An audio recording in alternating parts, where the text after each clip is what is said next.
Two? Especially in the weather. I mean, in the summertime, I'd still be awesome, but this is beyond. They're building the Tower of Babel in his backyard. How tall is that? Right now? Yeah. 72 feet. In this weather, there. They come by at 7 o'clock tomorrow morning. We're pouring concrete. I'm not going anywhere at 7 o'clock in the morning unless it's to the restaurant for coffee. That's I didn't have coffee. They might, no, they're gonna have coffee. They're all gonna be outside, car carts, doing manual labor. I avoid that at this age. I've done my share.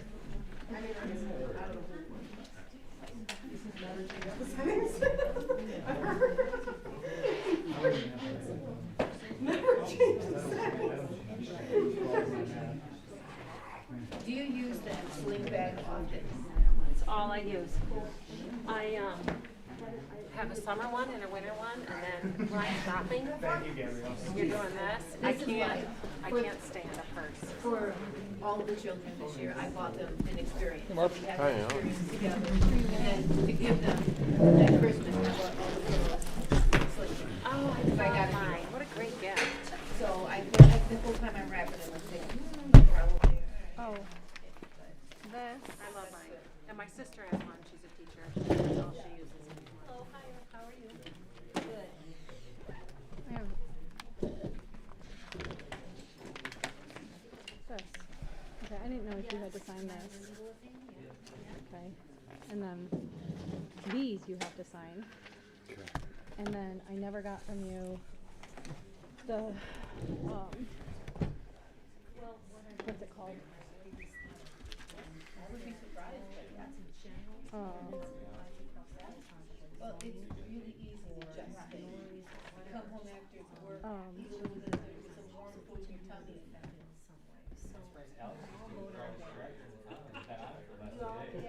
Feels like it.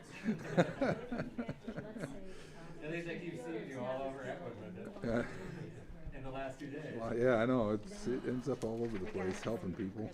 That guy on the corner that's selling his house So Billy Wiggins plans. asked Dad if we could help him clear it out before we got the furnace in. And sure. I put it. I think I put So it in yeah, the packet that's for what that's all about. this. I will call Greg. Maybe. Even he's not inside of a, No, bundled oh up. my God. Yeah, usually I'm wearing a snowmobile helmet, full kit, but This is new. We came to And work maybe, but Saturday. maybe we get it every year just to let us know that we better get our check if we choose to offer new policy and not renewal premiums.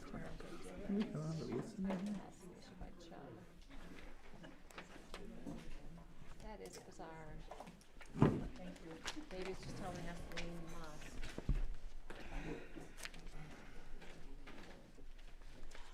So what happened? UCC insurance. Yeah, I have no idea. I put it in the packet that I gave you guys, but I have no idea. ACE is not like anything for the fire department or anything, is it? No. It's not our car insurance. It's not any of the buildings. No. And I I found don't even have a real fireplace. I have a TV. so it's for that plays cyber. Wonder, is it a rider? It must be a rider on our policy. Remember we did that? Curl up and play. Is it because of the cyber policy that we added? Now it's not available? So I need to check with Greg. Doesn't that thing?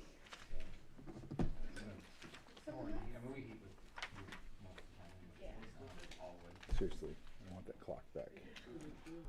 Sorry. I think it's in the kitchen, but the batteries are dead. Good to know. You're welcome. I stuck this on here for you to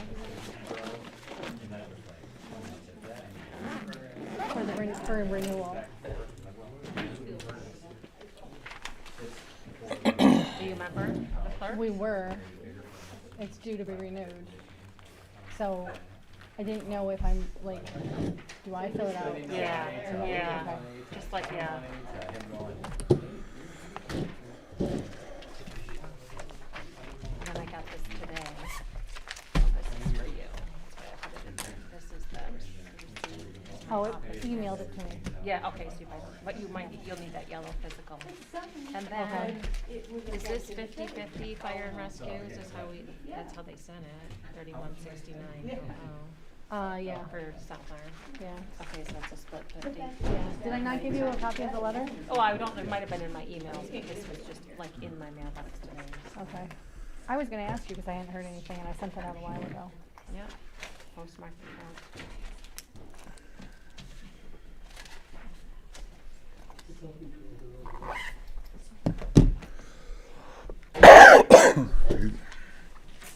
10 minutes.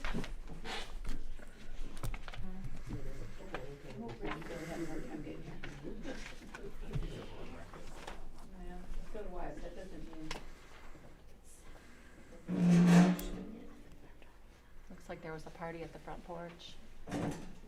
Was there a party? Board meeting, maybe? Oh, that could be. A lot of decorations in there and look kind of festive.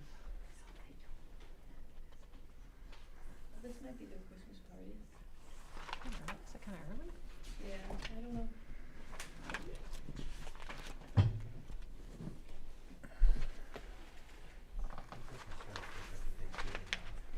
Yeah.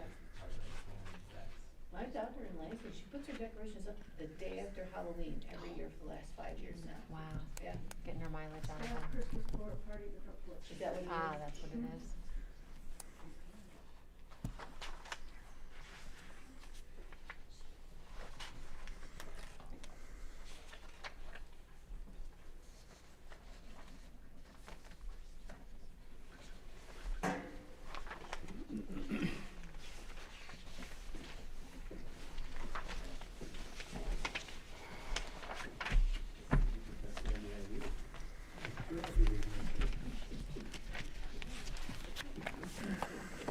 You reading my article? I did email my stuff. Okay. You just signed.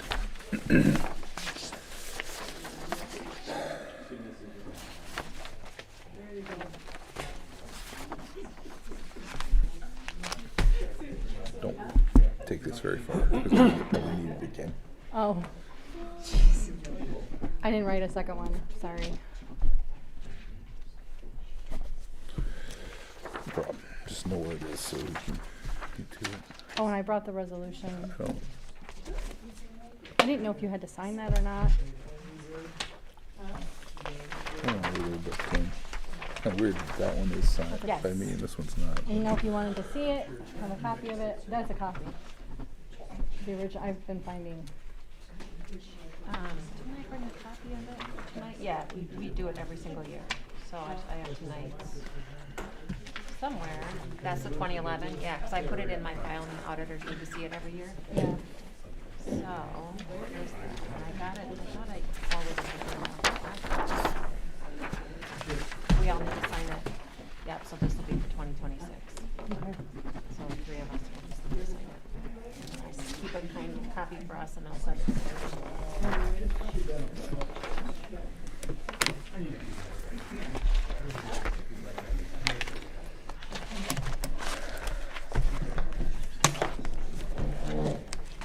Did you get any pictures?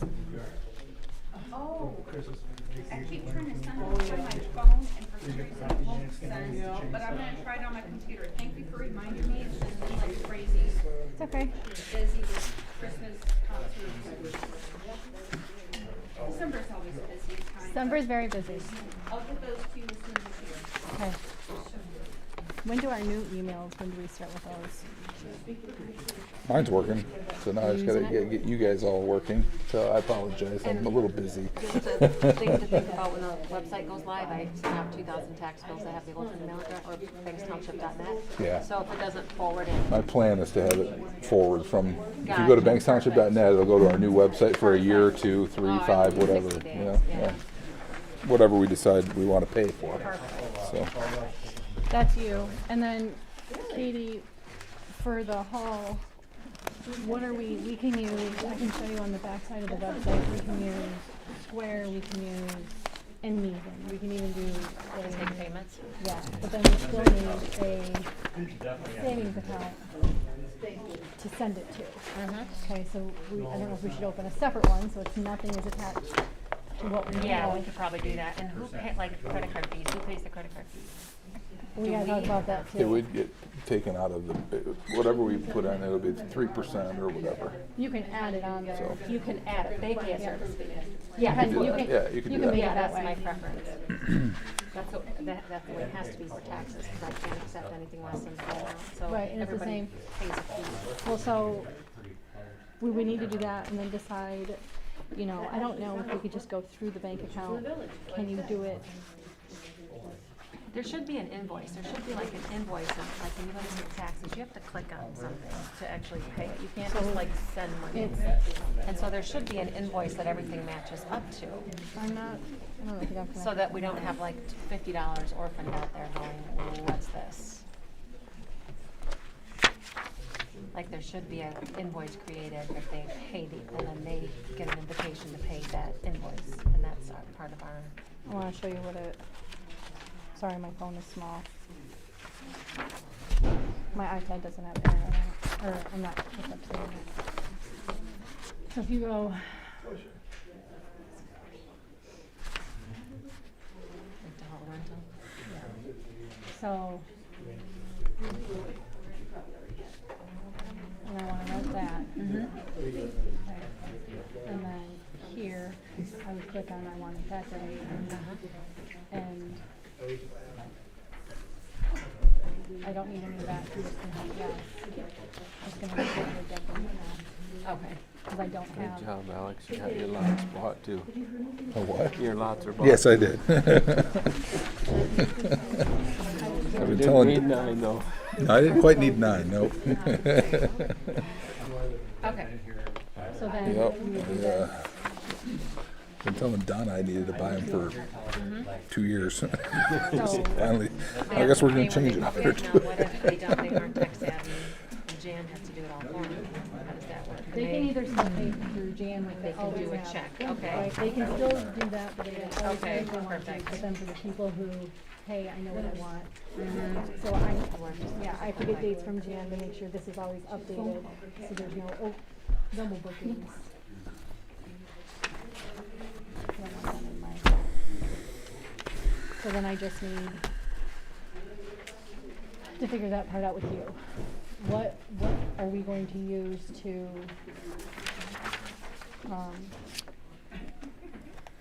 an account to put it into, and then what are, because you said you have a cash app you Well, use. yeah, it's point and pay, but see, there's like a whole system, and when I run the reports and how I match them, this is gonna have to, everything's gonna have to go into like a dummy account that's only for credit card payments. And that's it. And so we have to match all of those payments every month to Well, the and then, invoice. because Curtis, at one point, Curtis also wants it to then take in, donations. Sure, yeah, that's Because you would can be do easy. billable. Yeah. And so then at the same time, I don't know how we do it for that too, where, so how are we gonna make this work? Richard? It was, Everything got me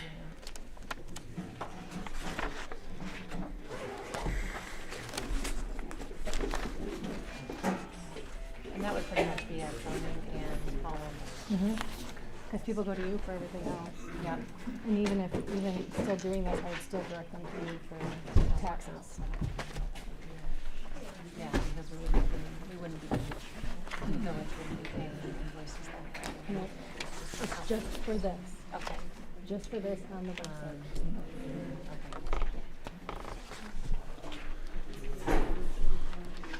Okay. And We on the saved your back seat right end, up front. which I can't show here, I could show you in the office, on the back end of the website, when you go into the WooCommerce, it gives you options that you can choose for who you wanna go through, for them to run the whether payment you through, said it's and then we have to have something set up for the Okay. payment to go from one to the other.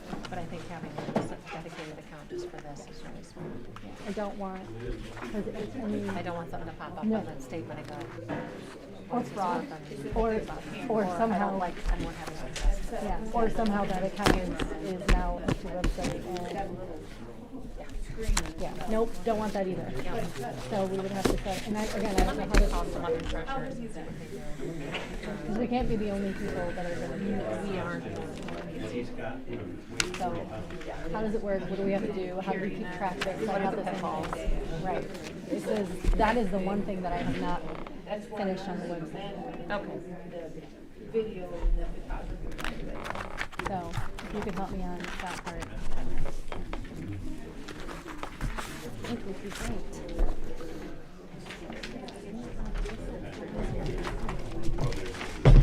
You ready? Yep. All right. Good evening, everybody. Welcome. Thanks for coming. We'll start the meeting off with the Pledge of Allegiance and an invocation. I pledge allegiance to the flag of the United States of America and to the republic for which it stands, one nation, under God, indivisible, with liberty and justice for all. Dear Lord and Heavenly Father, we thank you for a chance to come here again tonight. Lord, we hope that all those who got here came or wanted to come here safely, and we ask for safe travels home. Lord, we ask for your wisdom as we consider these matters before us, and just ask for your guidance in all that we do. Lord, all these things we ask in Jesus' name. Amen. Amen. Oh, no. You are so fired. Really? I gotta tell you. Really or not really? Yes, I spilled my diet Coke.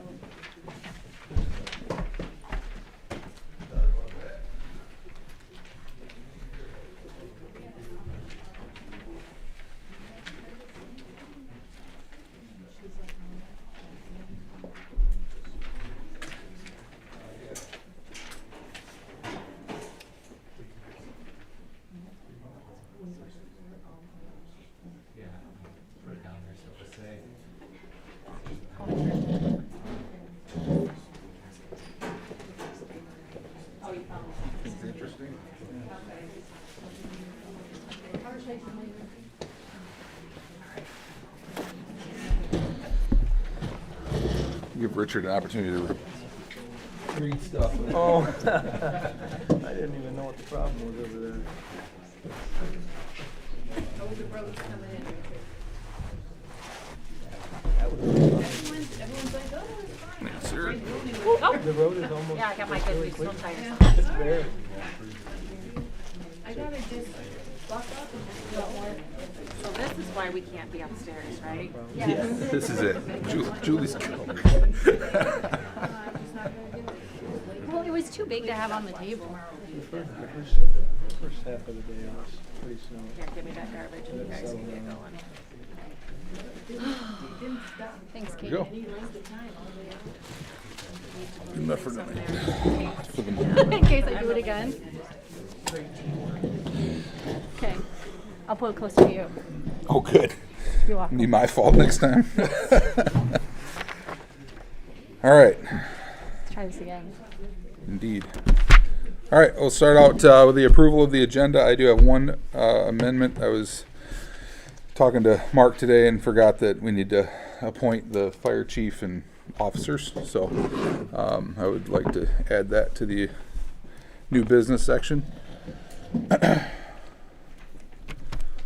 move that we add that.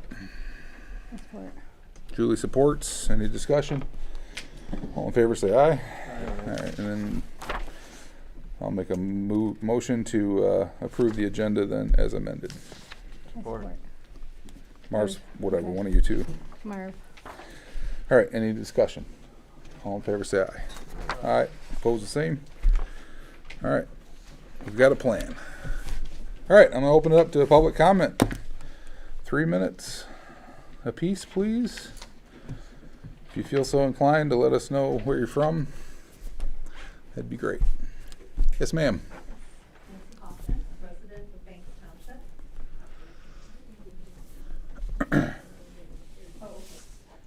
Thank you. Over the past several months, some of the public comments have stated that in the last 5 years, Bank Township spent $250,000 on zoning.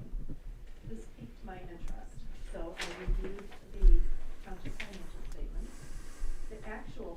cost for zoning is $182,076,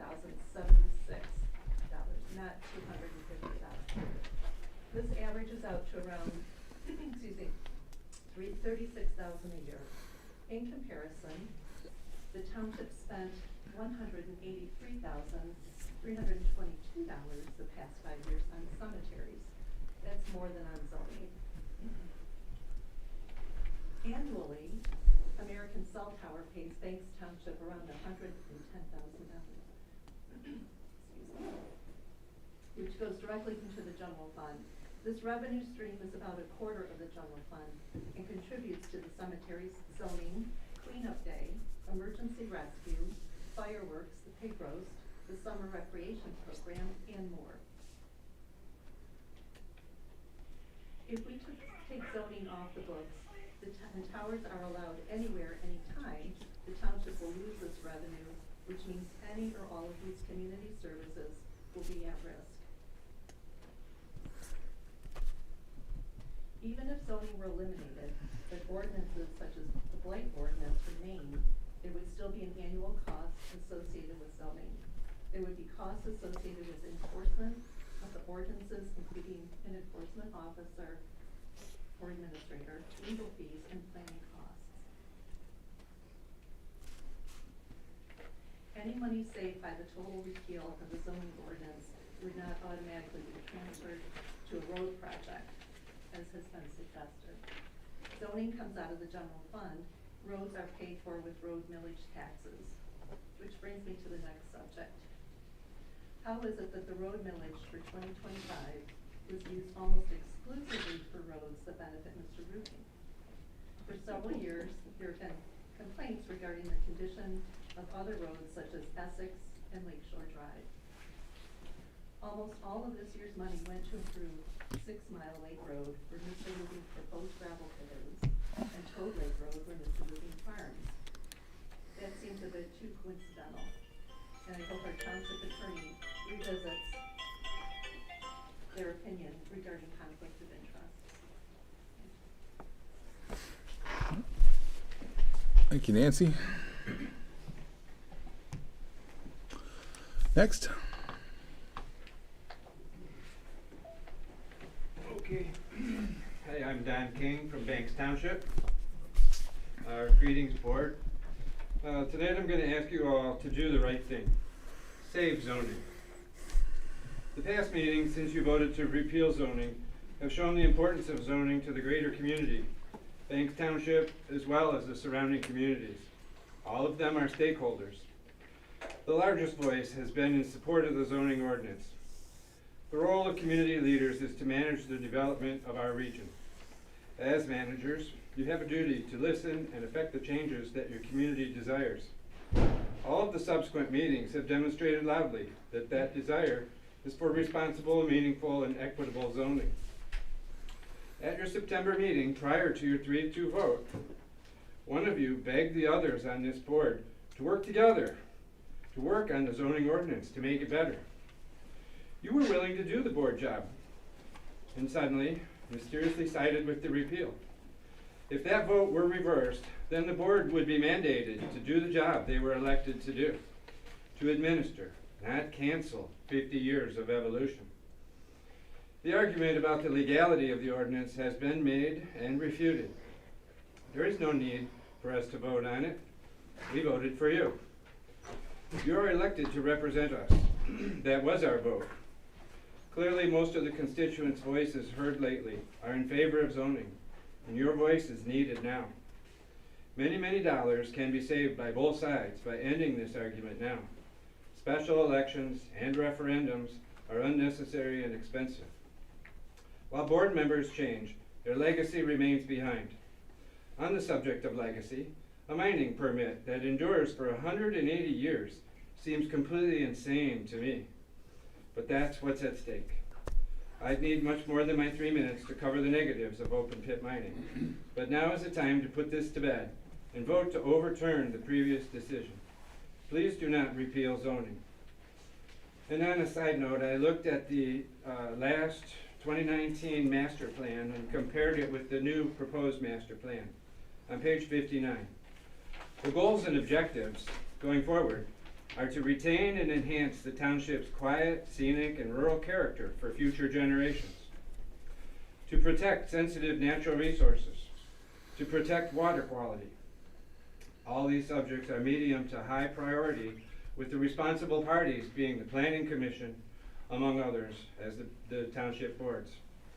So again, I implore you, please don't repeal zoning. Thank you. All right, thanks, Don. Patty? Well, I don't agree that most of the people want to keep zoning. I know that there's been over 300 people that signed petitions to get rid of zoning, besides all of those that haven't had the ability to sign or didn't even know this was going on.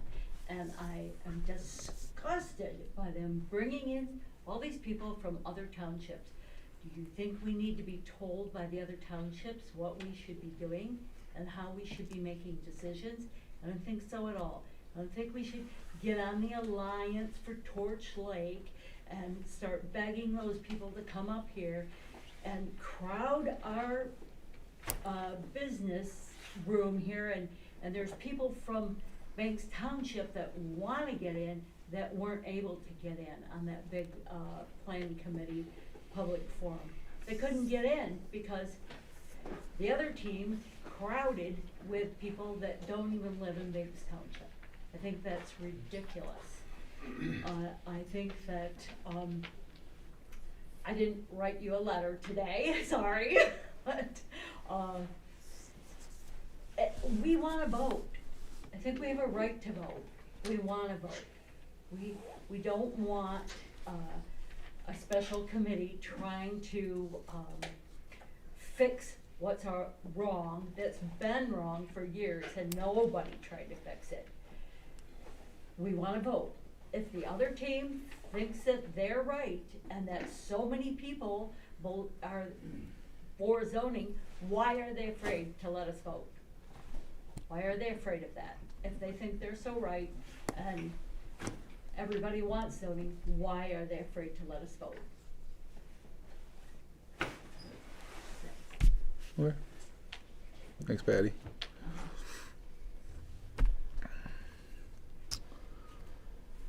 Tom? I'm Tom Richards, Lakeshore Drive in Banks Township. The action of this board, starting the repeal of zoning battle, is now pitting us, the people you represent and serve, against one another.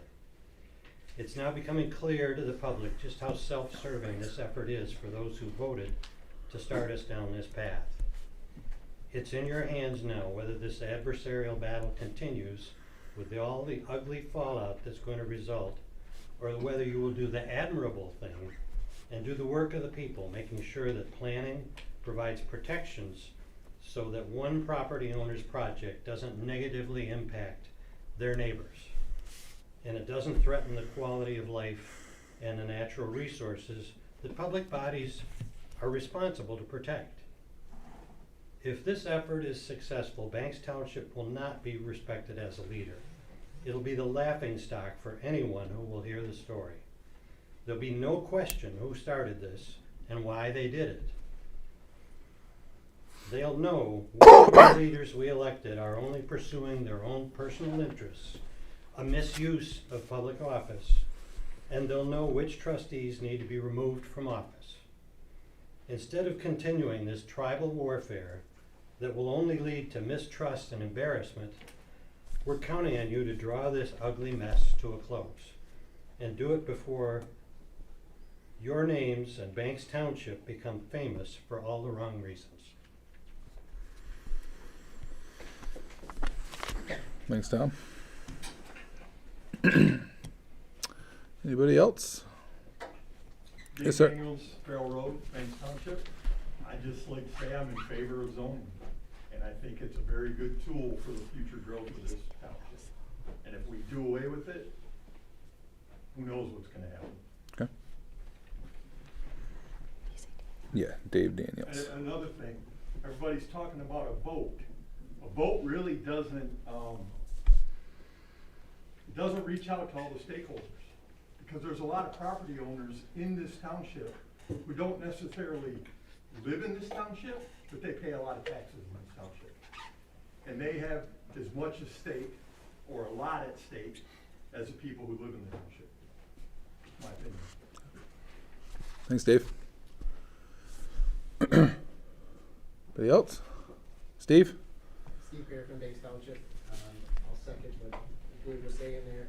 I've got phone calls every week since September from concerned property owners who, very much like he mentioned, don't have a vote into what happens here.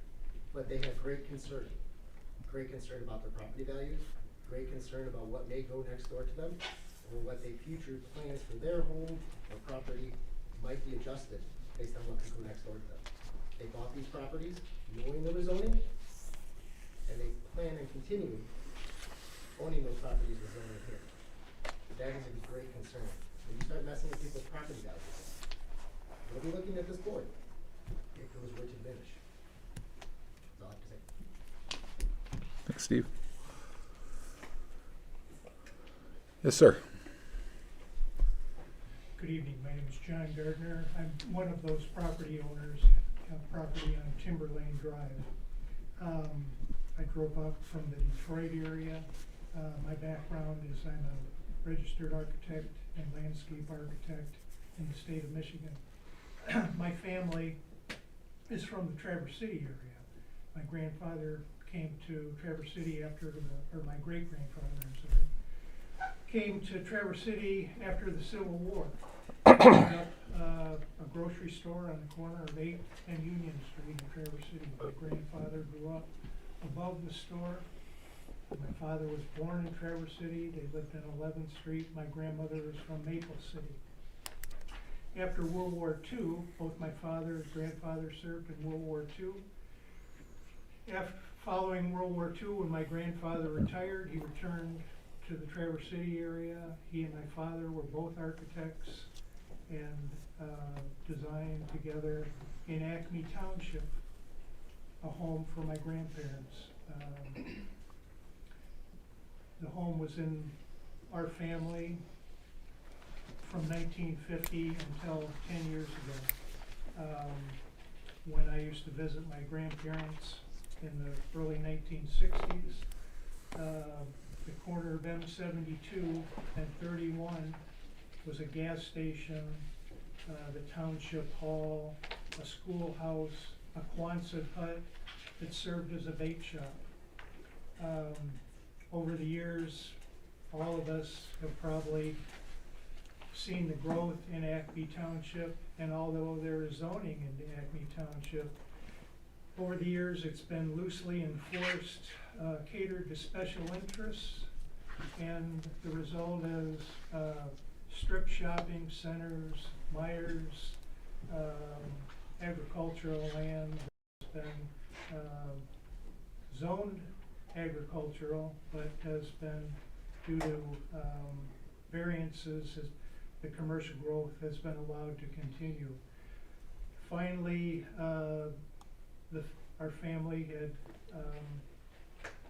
seen enough in Acme Township, and I was fortunate enough to find a beautiful piece of property that I decided I wanted to build on and retire on in Banks Township. So I've owned property in 10 years. I have yet to build. There are various communities around the country, the largest of which, Houston, Texas, is notorious for no zoning. However, those communities have deed restrictions that guide and control outrageous growth and try to mediate conflicts between property owners in that they have like deed restrictions. So although there is or are not zoning restrictions in these communities, they have come up with ways of controlling growth and trying to mediate these problems. I've done projects all over the state of Michigan. I cut you off there, John. That's 3 minutes. Okay. So, Thank you. yep. May I comment comment again at the end? At the end of the meeting, you may, yep. Thank you. Anybody else? Once, twice, 3 times? Oh, hey, sorry, Annie. It's a big poll. My brother Paul couldn't be here. I told him I'd read his letter, but I lost it. I'm a great sister, but what I wanted to say is I really appreciate all of you on the board. You guys heard our problems. We came in with thunder like we usually do in our family over a silly, in my opinion, silly setback rule that was causing no harm to anybody. And so I really appreciate all of you for hearing us. And you know, I see that, you know, I can understand what people are saying about zoning and not zoning, and, you know, they're worried about somebody building a house right next door to you and how annoying that is. But I'm also seeing the other side when you're not allowed to build anything that could make your market value go higher. It could make it better for a business, suitable for a family business, anything. It's gonna be red tape. Or it'll sit on the table for another 6 months until it's decided on. And then it's gonna cost us money and appeal that we can't get back. It's gonna cost us several $1,000s by the time it's all said and done. That's my fear. And so I do want it to go to a vote because, you know what, that gives us our freedom to have that happen. I think I should be able to have that freedom to vote. But also, I think that living here, we've been here since the 70s, the early 70s, and it's sometimes change is a good thing. It's scary, but it is a good thing, and I view it as, you know, mother of 6 children, I view it as a good thing for my children to get rid of it. So that's what I have to say. Thank you. All right. Thanks, Andy. Yes, sir. Hi, my name's Ray Deere, and I've been on planning commissions before, and actually been involved in a lot of different issues. There's checks and balances with zoning, and I think zoning is appropriate for the townships, and the reasons being, it's kind of obvious this is a growing area, and nobody can kind of look into a crystal ball and see what's going to happen. But you realize that US 31 is part of the Gold Coast. You know, we have businesses on US 31. We know how it's growing, and I think there is a need for their. Sometimes zoning doesn't have common sense, and I believe in common sense zoning. Without it, though, you know, you're never for zoning until something happens. You know, you sit back and there's something that happens, and you have someone who comes from the outside, comes into a township and tries to change things. And with zoning, at least there is some checks and balances. Whereas without zoning, there is no checks and balances. Doris Pearl sat here for years and years and developed zoning in this area. And she worked very hard. I knew Doris, and I didn't always get along with Doris, but I also really liked Doris. I knew her since I was 18 years old. She fought for everything for this township. She was here for years and years, and bless her heart, you know, she and John, they were part of this community. Banks Township is a big community. I mean, it goes in Antrim County, for God's sakes, Antrim County, you can't even, the sheriffs have a hard time with Antrim County because they're going from one side to the other. It's very diverse and populous, very diverse in income. I grew up in a small country town, moved up here in '74. I've watched the growth, and I do know what can happen, and I do believe that zoning should be part of our communities. So I think I'm a common sense person. I've sat on boards. I've had to go through a lot of crazy stuff to change parts of what I want to do as a business person. But I also have gone in front of the public and been honest and presented things, and then came through with a check and balance systems. Maybe not everything I thought was right, but some of the things I thought were real right, and some of those things I actually got zoning boards to pass because the community was in back of me. So I hope that Banks Township continues with this. All right. Thanks, Ray. Anybody else? All right. You know, if we were at an auction, Patty, you would have just bought a cow. She raised her hand. She's tapping her finger on her cup. All right, I'm going to close public comment for the front half anyway here, and have another opportunity at the end of the night. So thank you all for your comments. I did receive we all did. I received a bunch of letters. Julie's received a bunch of emails and letters, and they've been forwarded on to everybody in the board, and they'll be available, in the record as well. So. Not attached to the minutes on the website. To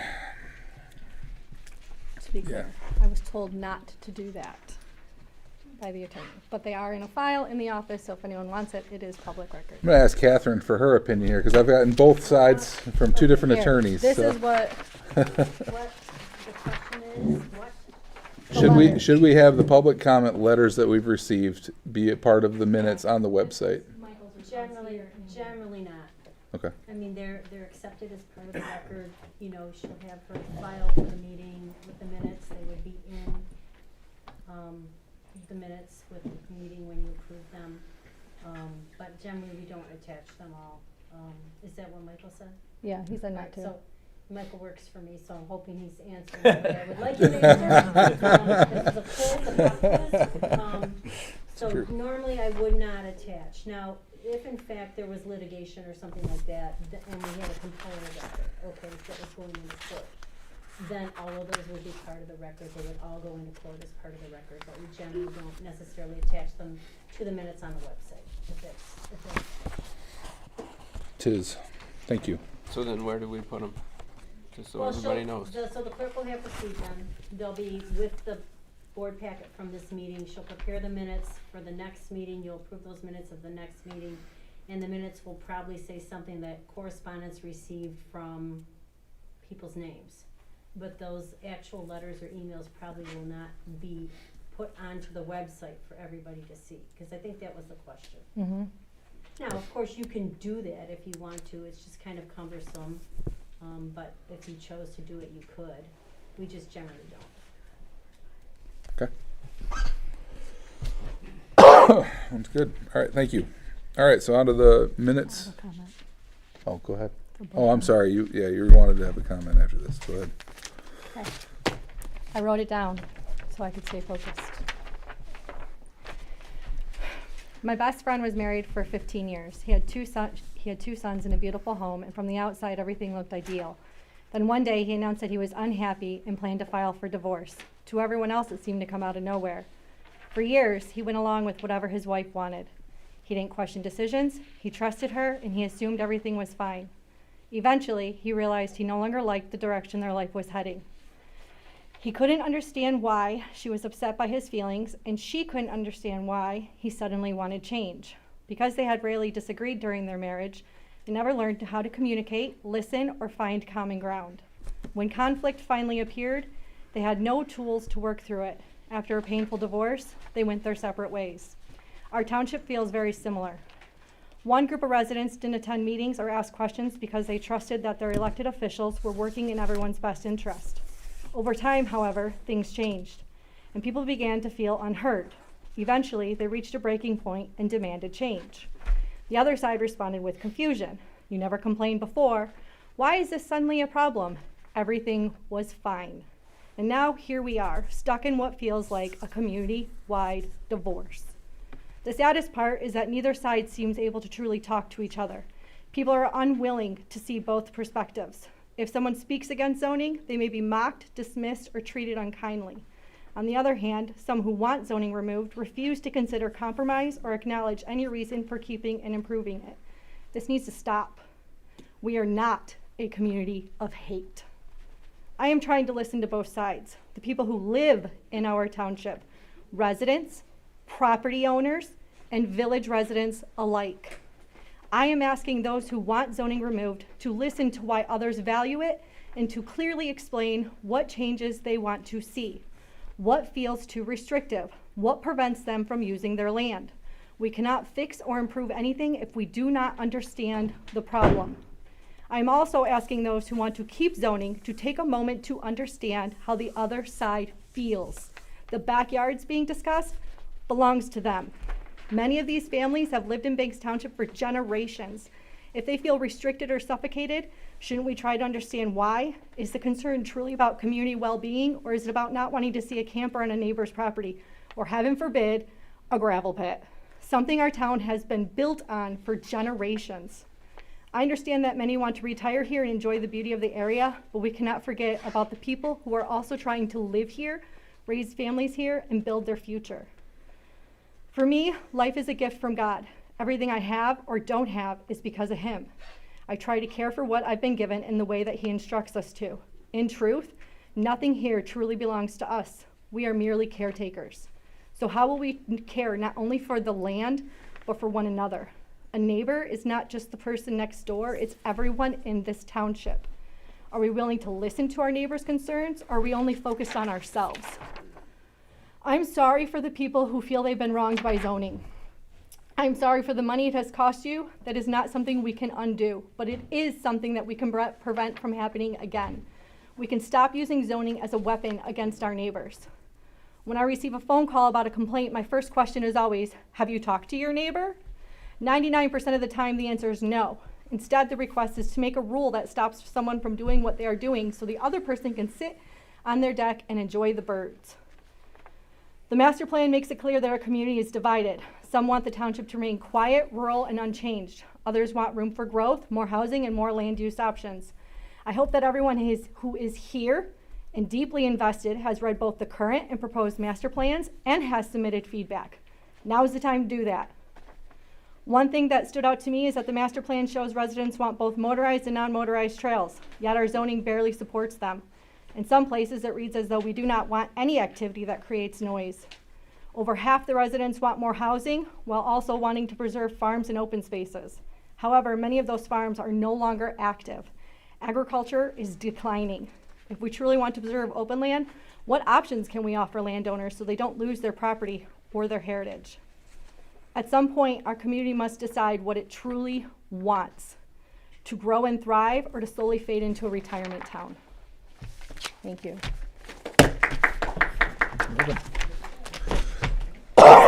Anybody else want to say anything this time? Okay. All right, on to the minutes. I did not give everyone a copy of the minutes, I'm sorry. If you need it, I can go get it. Okay. I read them before and I didn't have any changes. Anybody else have any? Good? Marv does. You want me to read it? You can, but I sent you an email. Oh. Paul didn't say 18, he said 21. I went back and listened. Okay. Richard never said by a 3-2 vote, and I wrote exactly what he said as the motion. He said the motion was to approve the resolution or read the resolution. When he read it, it said we were going to send it to the other entities. What we approved was to approve the resolution. So whatever I wrote is what he said. And I had to listen to it like 5 times to make sure I had it right for after you emailed that.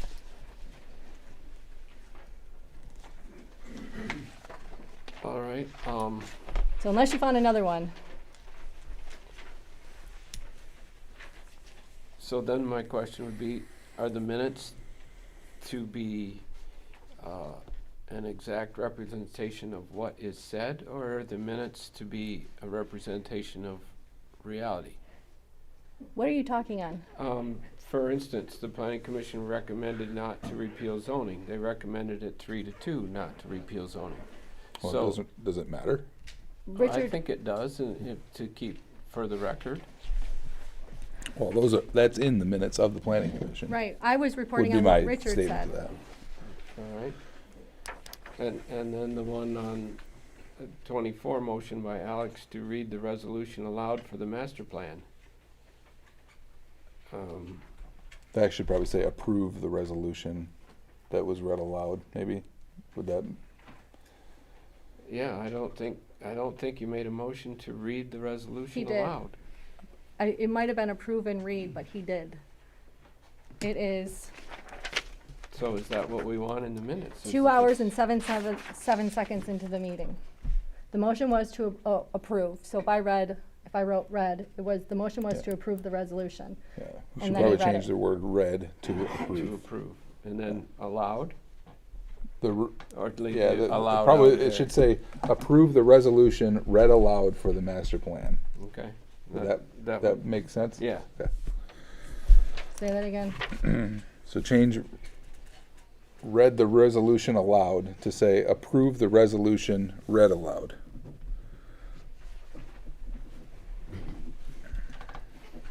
Read resolution allowed to approve, The resolution read aloud. read aloud. Right on, yeah, allowed. Yeah, a lot of reading and aloud. Okay, got it. I'll fix it. You can add that was in there if you want, but I don't think it's necessary from No. an English standpoint. So I will, so then we can approve the amended minutes. Yes? So move. Did I just make that motion? Yeah.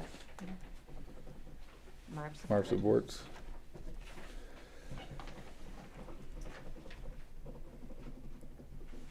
Any further discussion? Anything else? And all in favor say aye. Aye. Opposed the same? Alright, that motion carries. Minutes are approved. Jairus made it here yet? I think he's at a fair meeting, so, okay, we'll come back to him later. Jerry, you got anything with the village? Not a lot. We're broke. Flat out tell you, we're broke. You can do whatever you want with zoning. If it goes away and we lose our schools, you won't have Ellsworth. They're just gone. It's close to that now. If you wanna thank the township for sharing the road work with us. I appreciate any help we can get. We are part of the township too. You're making a mistake. Thank you. Alright. George? Thank you. I'm Sheriff Lansing in the Sheriff's Office. I see some familiar faces here, so we're just trying to do a briefing every month, just by having in the township. I'll be real quick here. For the township for November, we had 67 incidents. I'll hit the highlights. 11 car door accidents. No big surprise there. We had 2 fire alarms. We assisted on 9 medical calls. We had 3 personal injury accidents. 2 suspicious situations, 14 traffic stops, 1 unwanted subject, and 2 wellness. So again, those are just kind of highlights. So, for the average month, I think, for November, obviously the weather's getting worse, so keep busy on the road. So, any questions? No? Thank you. Alright, thanks a lot, George. Thanks for coming up. Thank you. Alright, Katie, the treasurer's report. Should have all gotten copies of the receipts and the monthly fund balances. The winter taxes just got mailed, so I'll be receiving in money for the fire and the roads and the township general, you know, any day now, actually. Is there anything in the bills that's out of the No. ordinary or unusual? that we need to The look remainder, at? no, the remainder of your tax bill came in to pay for the printing. Okay. And then the planning commission was paid this month. There's nothing. Alright. It was $20 for the lights for the wreath. Nice. So, Put it right within $1 or so, or what? 50 cents. Okay. 50 cents of your original, and it's 72 instead of 60. So my thing for next year though would be, it's cheaper to go to Hobby Lobby and buy some lights than the Okay. $20, and I can Good to know. get the wreath from the fundraiser and wrap it myself. And Dylan Summers put it up for us. He did not charge, so I gifted him with a bottle of maple syrup and said thank you. You know, that you saved over the spring, right? I did, Good job. but I was very appreciative because the company wanted to charge us extra money to come out and put it up, and so I called Dylan and said, will you help me out? Very good. Very So Nice. Okay, I would move that we pay the bills as presented. I'll support it. Julie supports. Any discussion? Alright, and all those in favor say aye. Aye, opposed the same. Okay, sign some checks. Zoning administrator report, there wasn't a whole lot other than he just gets lots of calls pretty much daily. He's not feeling very good tonight, so he's at home. He had 34, I think is on the planning commission minutes, 34 permits for the year thus far. So if anybody's got any for him, I'd be happy to take back to him. But Richard, the planning commission report? Sure, we met just last Tuesday, and we, among other things, reviewed a draft of a two-family dwelling ordinance, and kind of are stuck a little bit on where to allow that, and so we have Beckett and Rader doing further work on ideas. On the repeal zoning issue, we know that this board now is going to talk tonight about a public hearing, and the planning commission members preferred a date at the end of January for that public hearing. Then we talked about setbacks, so a couple of things that we had tabled initially because of the discussion that's ongoing about repealing zoning, but we taken those up again, so we discussed setbacks, and again we have Beckett and Rader working to draft a change, reducing some of the front setbacks that presently are in our ordinance. And then on the natural resources extraction, we are awaiting, we have been already before this, we were awaiting feedback from our attorney on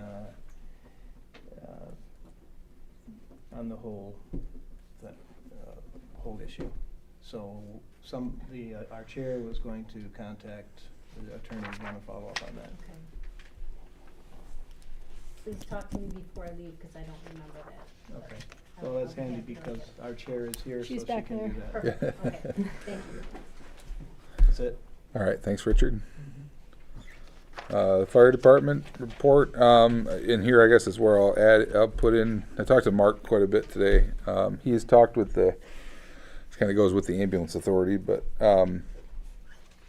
he's talked to Joel, the director over at the ambulance authority, about maybe having an ambulance authority truck over here in Ellsworth or in Atwood, wherever the authority sees fit, to have a rig and basically have the ambulance authority take over the EMS capabilities of the Banks Township Fire Department, because we're down to, technically our roster says I think 5 or 6 EMS personnel, but really we have like 2 or 3, and one of those is Larry, who would like to retire, we think, but doesn't feel like he can, and it's just not a lot of inflow. We did get one more EMS person, and Justin Jaden, who's out in Atwood, has gotten certified in some sort of medical. It's like a step below EMS. or EMT. I don't know what that is, but anyway, it's finding people's hard, and there are people on the fire department who used to be EMTs but let it lapse, and some of them are trying to get it back, but it's just a lot to try to put on a volunteer fire department. So anyway, so that's a possibility down the road of, and then there's lots of things to think about there. Do we sell the rig? Do we build out some 24-hour quarters down there out in Atwood? What's the idea there? But I think that's probably something that we're going to have in front of us in the next 6 months to a year. So just be aware of that probably will happen in some aspect in the relatively near future. So other than that was really our main point of discussion. He didn't tell me much about any runs or anything like that. So all right, Tina, you got anything with the DDA? Well, we had our Christmas in the Village Festival, and we sort of ended up getting involved with kind of doing it with the Good Samaritan, and it got a little bit out of hand, so there's going to be some rethinking and restructuring of that for next year. But at our November goal setting meeting, we had, there's a potential another business coming into town. And it's at the very, very early stages, but it's super exciting because that's what we're supposed to be doing, is attracting business. So just kind of keep that on your sites, and hopefully if and when they are able to open, we'll all just frequent them, give them all of our business. Good. That's it. Yeah, the Christmas thing was, it was cute. It looked straight out of a Hallmark movie. I want to say that the township, that and that's what we're going for. We're kind of going for that Hallmarky thing, you know. We even did the snowball fight. But we had both the Chellis Farms came through with the hayride, and the giant elf showed up, and thank you. Such that he is. It just, Giant elf. Did you go on a hayride? I did not go on the hayride. You didn't go on the no. hayride? The kids all did. With the tractor and all, Actually, in the middle of probably winter. should've, yeah. It could have been on the website. That would have been great, right? Well, thanks, Tina. I think next year, if you could figure out a way that the township could be more involved with it, because a lot of the township residents go, so how could we work together? Because I see what you're trying to do, and I think it could be really cool. Tina's like, please, Yeah, please we've got- come. we've got 12 months to think about it. Yeah, and I can volunteer, the lady back there in the purple, hiding. yes, I know this lady. I know, she's pretty good at this stuff and He'll be social messy marketing. with all the kids, he'll bring Yes. all the kids on his work it. So, All right, Ambulance Authority, they are at a 1.5, I'm gonna call it that, truck schedule right now. They one truck on 24/7, and the other one is going from noon to 10 on a daily basis. Short on personnel. It's been a rocky year, so we lost some people. Have left the authority over there, but we brought some in. So right now we're just trying to get a few more people, and then we can probably go back to 2 trucks 24/7. But right now they're at a one all day, and the other one's noon to 10. That seems to be what the data says, the majority of people. And I asked Joel, you know, how many medical calls are we missing? And he said really not hardly any. That where Lake Charlevoix's got to pick it up, or Point City. So it's a process. We're a couple months ahead of where we were last year, and from a financial perspective, so that's a good thing. And we're just continuing to work on it. So their meeting is on Wednesday night over at the Ambulance Authority building in East Jordan, which is the same as the fire hall, if anybody's interested in going to listen in on that. So Do you know about how many runs they do in Banks Township in a year? I don't know that off the top of my head. You asked me something like that last month. I apologize. I haven't gotten that data for you.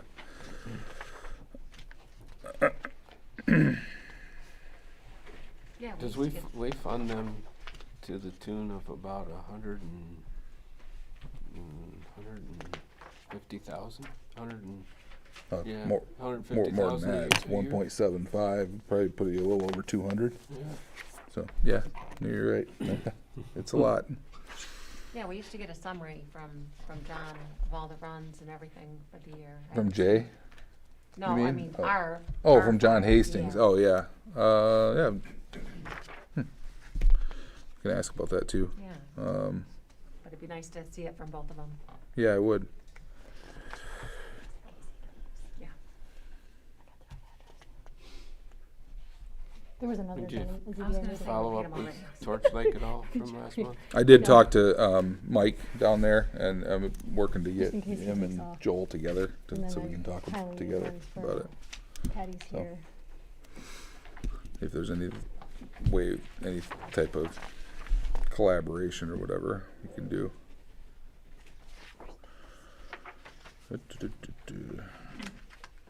All right, any other correspondence other than, like I said, we had a lot of We got some notes Christmas on. cards. Just a couple Christmas cards from our vendors. The one from Hilly Wiggins, for all their customers. They planted a grove of 100 trees in a state forest in Michigan. So I thought that's really kind of Cool. a nice thing. So that's all I have. I gave you guys in your packet, our cyber policy says it's gonna be canceled, so I will get a hold of Greg and find out what's going on there. And then, you know, just in case you wanted to read how someone else wants to offer money for the tower. Different companies. It's a valuable asset. So, that's all I got. All right, cool, thank you. All right, let's go on to the old business, the property review. We got the tree removal behind the fire hall. You guys have that quote in your packet here, and I emailed it to you, I don't know, a couple weeks ago, a week ago, whatever. $4,000 to get rid of those box elders that are filling in the, or they're causing some headache with water removal from down there at the bottom of the hill. Anyway, the village has requested that we pay half to get those out of there, and Summer Solutions will do it for $4,000.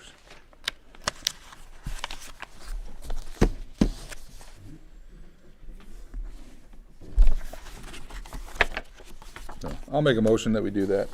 They are a mess back there. They're right behind the fire hall. So they're removing everything, black dirt, what's gonna be the, sort of the reclamation or whatever? They're just removing the trees? Just and pulling then- the trees out, yeah, Okay. cleaning them up, and then, Jerry, are they gonna keep the ditch in working order, I presume? When you're all done with it? This is your project. What's that? And maybe the septic system on the firewall. But right now, that's where we're piling the snow. Okay. Is on the septic system? We get rid of the trees, we'll push it in the creek. Push the snow into the creek? Okay. You made a motion? I did.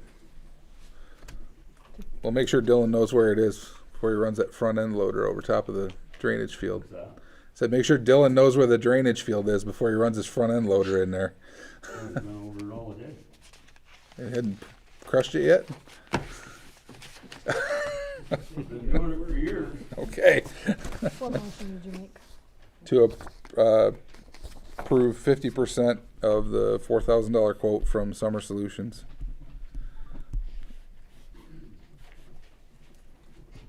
To remove the box elders or the trees in the ditch behind the fire department.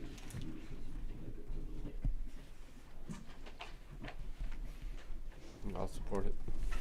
It's pretty messy back there.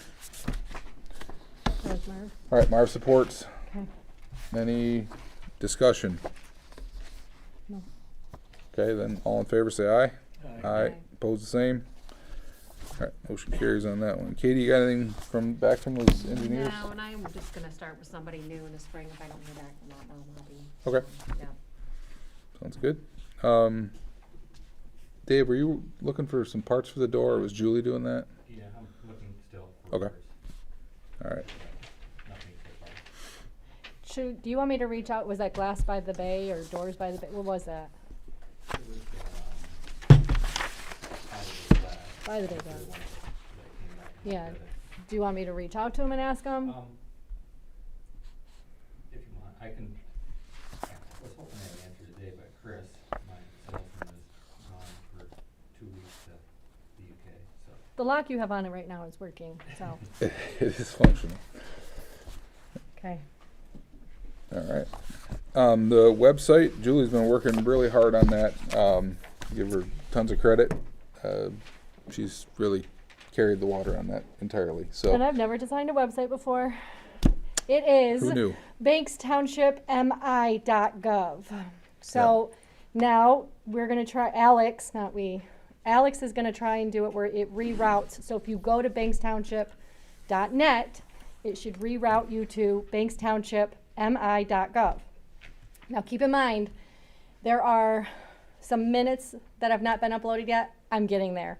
I did the stuff that was all the legal stuff that had to be done. So the minute that I gave the website address, legally I'm covered.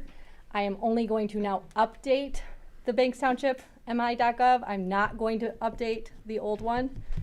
And I will get all the minutes on the new site. It takes time, and I'm working on it. When we do this, the other thing that's gonna happen is there's a chunk of minutes that are gonna disappear from 15 to 19 because they're uploaded directly to the old website. So again, I will get it all fixed.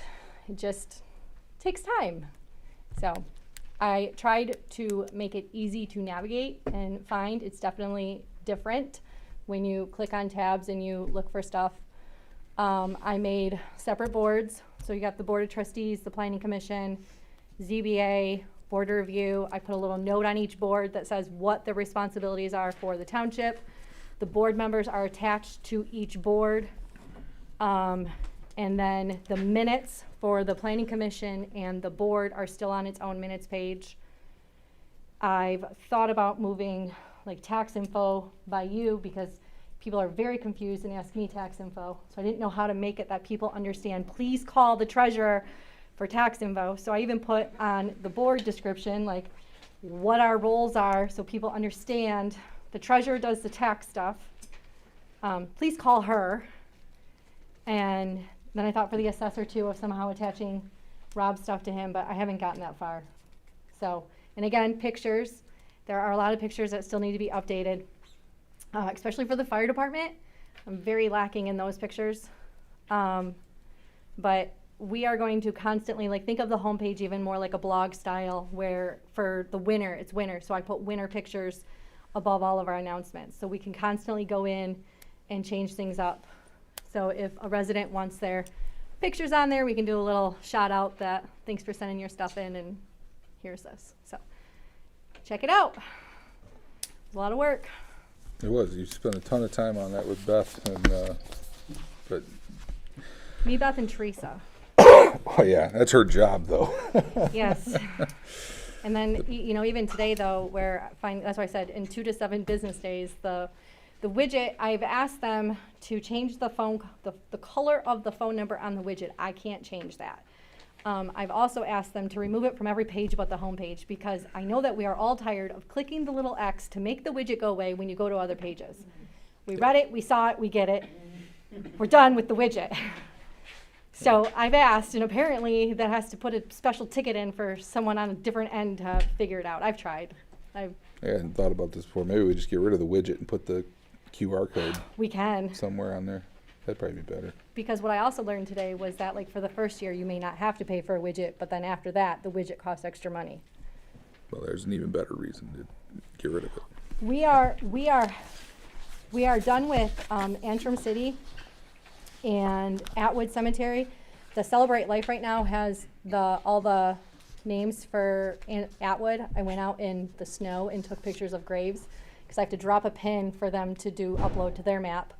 So once they're done with that, then I have to go in on the backside and make sure that they put all the information in correctly compared to the cards in the map. We can attach a QR code with a website link for people to go to the cemeteries. So, and I want to get a sign made. I've been working on it to have a sign posted and made at each cemetery so you can scan the QR code and find your family member. And it'll drop a pin to exactly where they are. If you want to add family history, you can add family history.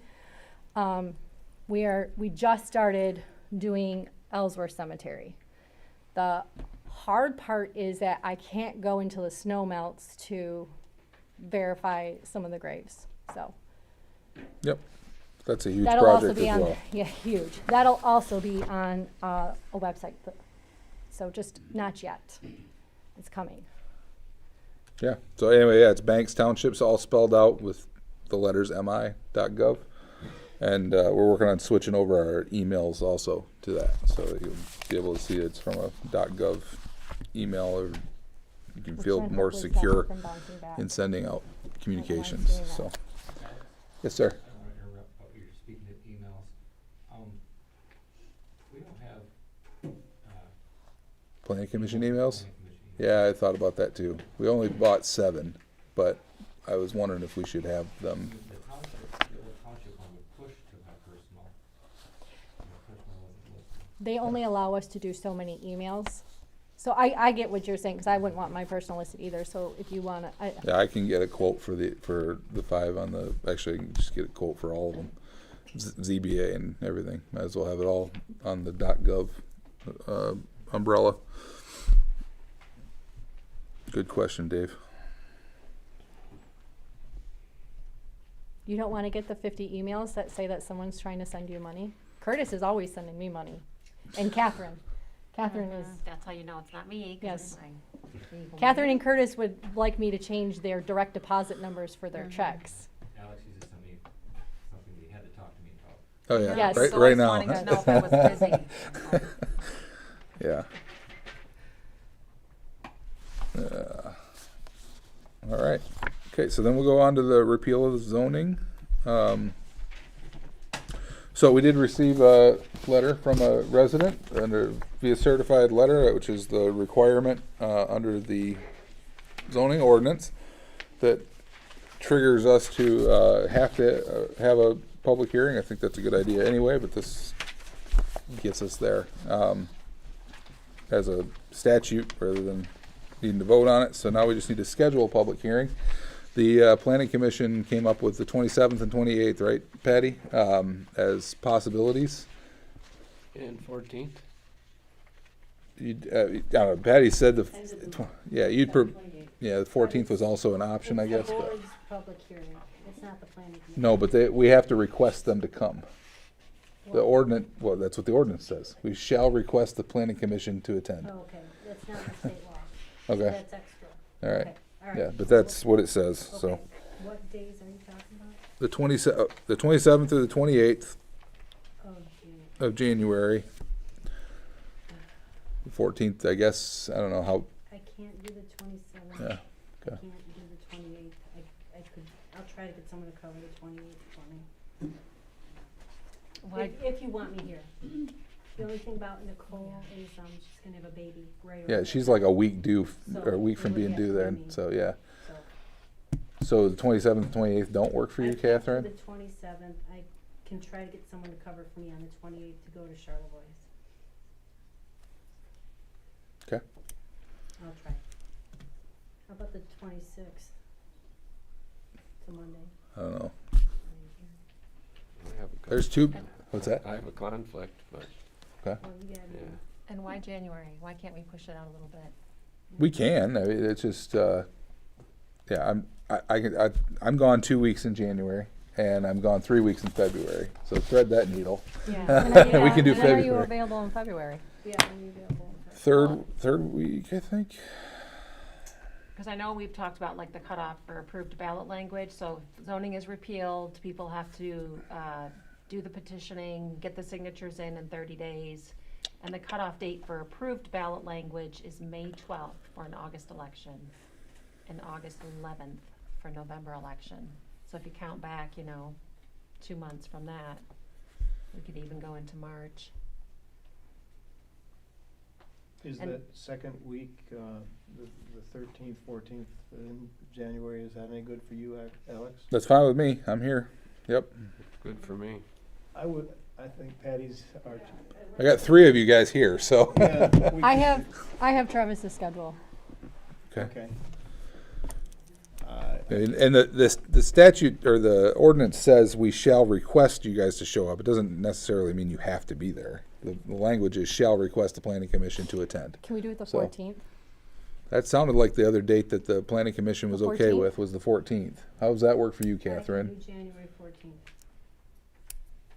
That's a month from now. Yeah, I was hoping to push it out more so we could get flyers out to all of our property owners, because there are still property owners that don't know what's going on. And for them to get up here, do their research, get letters, it's the holidays. Yep. That's fine When are with you me. available in February? The third week, the week of our board meeting. Can you guys do the 18th? Patty, can you do the 18th? I can. Can you guys do the 18th? Of February. Yeah. Does that work for you? We don't want to push it to like the first week of March. I don't care. Boy, now you're really trying to see if I can remember all the jobs that I have to go on. Yes, I do. I think I'm home that week. Can we do the 3rd? Can we do it on a Tuesday? Well, I mean, I think Find like out. for people coming up north, the end of the week might be better, but Like a January Friday? is terrible. January is going to be a storm. We know no matter what day. Like a Thursday or a Friday? Thursday or Friday, yeah, in March.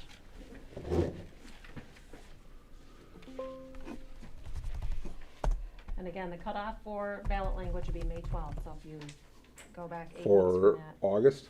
For Or- August. Okay, yeah.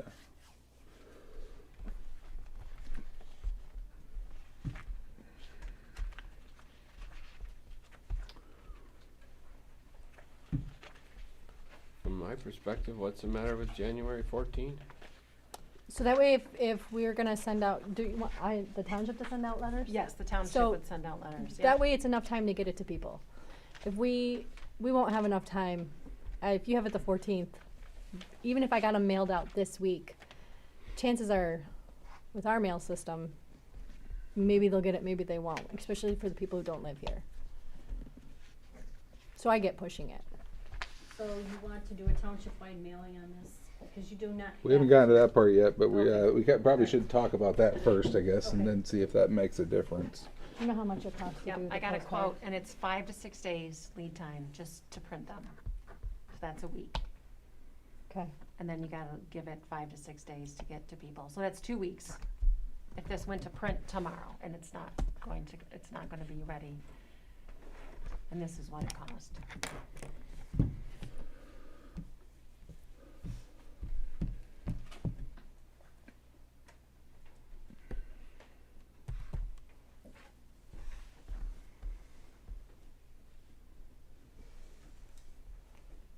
I think I'm home that week. Nothing's popping up right now, so.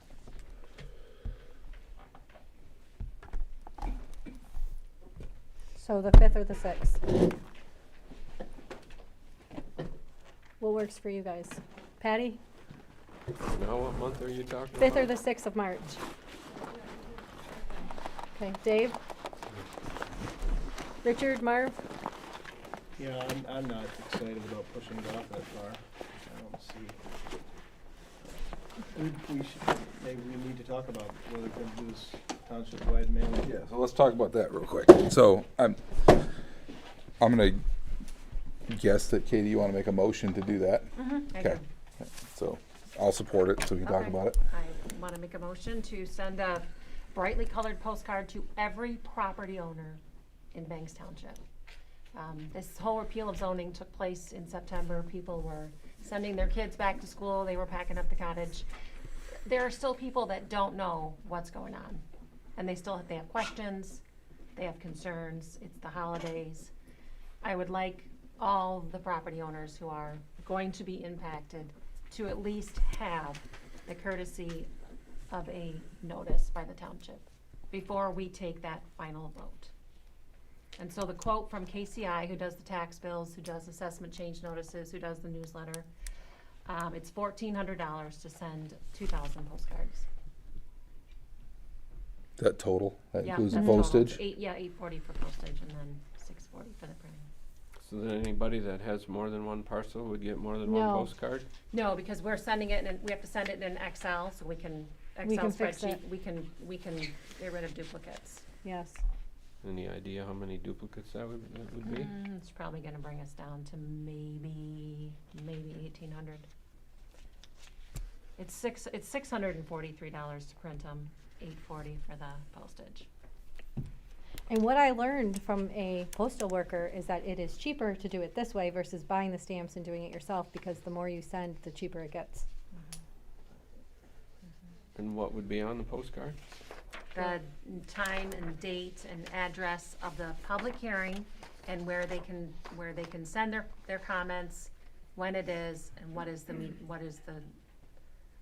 purpose of the public hearing. Would we have Catherine? Yeah, I think you should have us write it.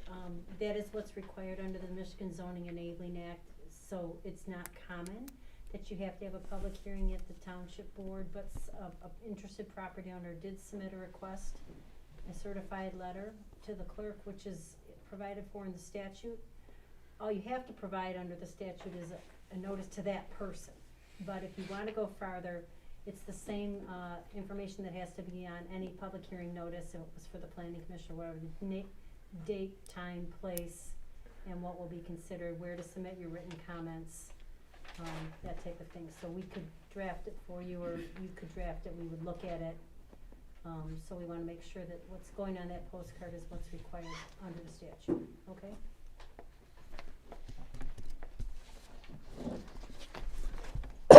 Does that have to have the date on it, the date of the vote? The date of the public hearing, that your board is gonna hold a public hearing, because somebody has requested it. Now, you could vote that night if you wanted to, you could put off voting, but we're gonna put the date of the public hearing. And then what's the,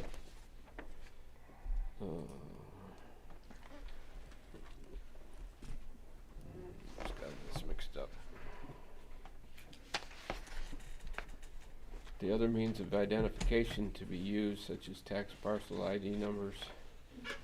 Where's the beginning of that? That would be the entire township, would be the parcel IDs. The content of the notice shall include all of the following information: a description of the property or properties proposed for repeal. The notice shall include a listing of all existing street addresses within the property or properties. If there are no street address, other means may be used. Okay, so if there's more, so here we're not talking about rezoning a property or any specific property that's the subject of the public hearing. The ordinance is to repeal the entire zoning ordinance, right? So we would not have to, you know, it would be something like a public hearing on a proposed ordinance to repeal the zoning ordinance in Banks Township. When it's more than 11 properties that are affected, you don't have to list the addresses, so we're not gonna list all those addresses. We would say, you know, the township zoning ordinance, which would affect every parcel in the township, or some type of generic language like that. And if you wanna look what's required, it's right in the Michigan Zoning Enabling Act. We will make sure we hit that, so we don't want any, now, again, this is extra notice, we don't have to give it, but if we're gonna give it, we wanna make sure it's right. So we'll not be listing every address in the township on a postcard, let me say that. But we will say it affects every parcel in the township.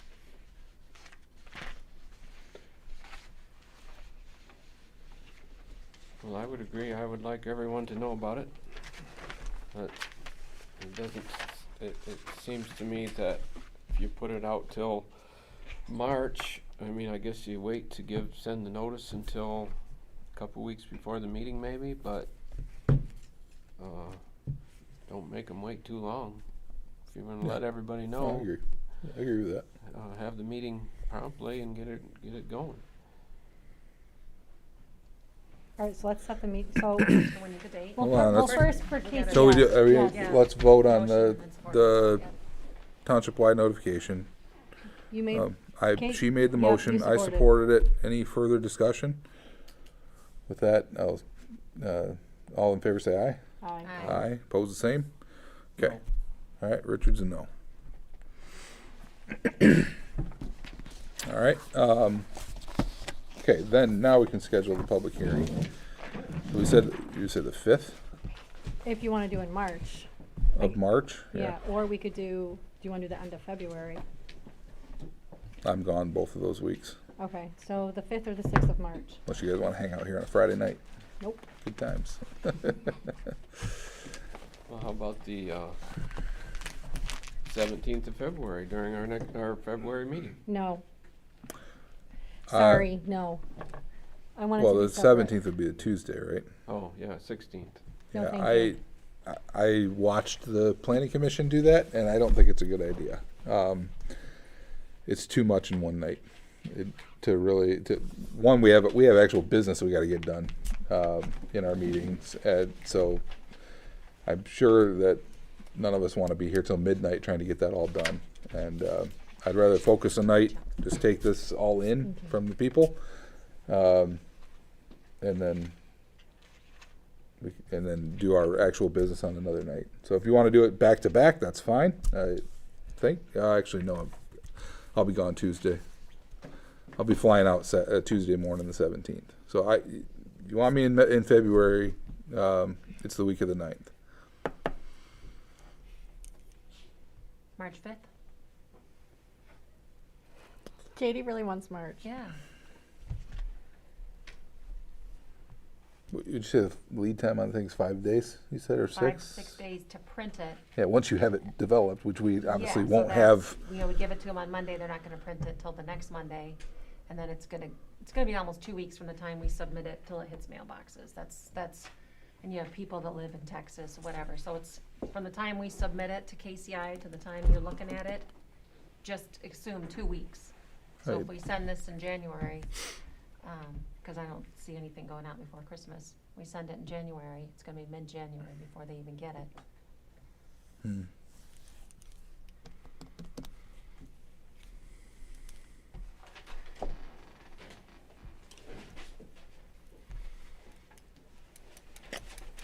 So I think that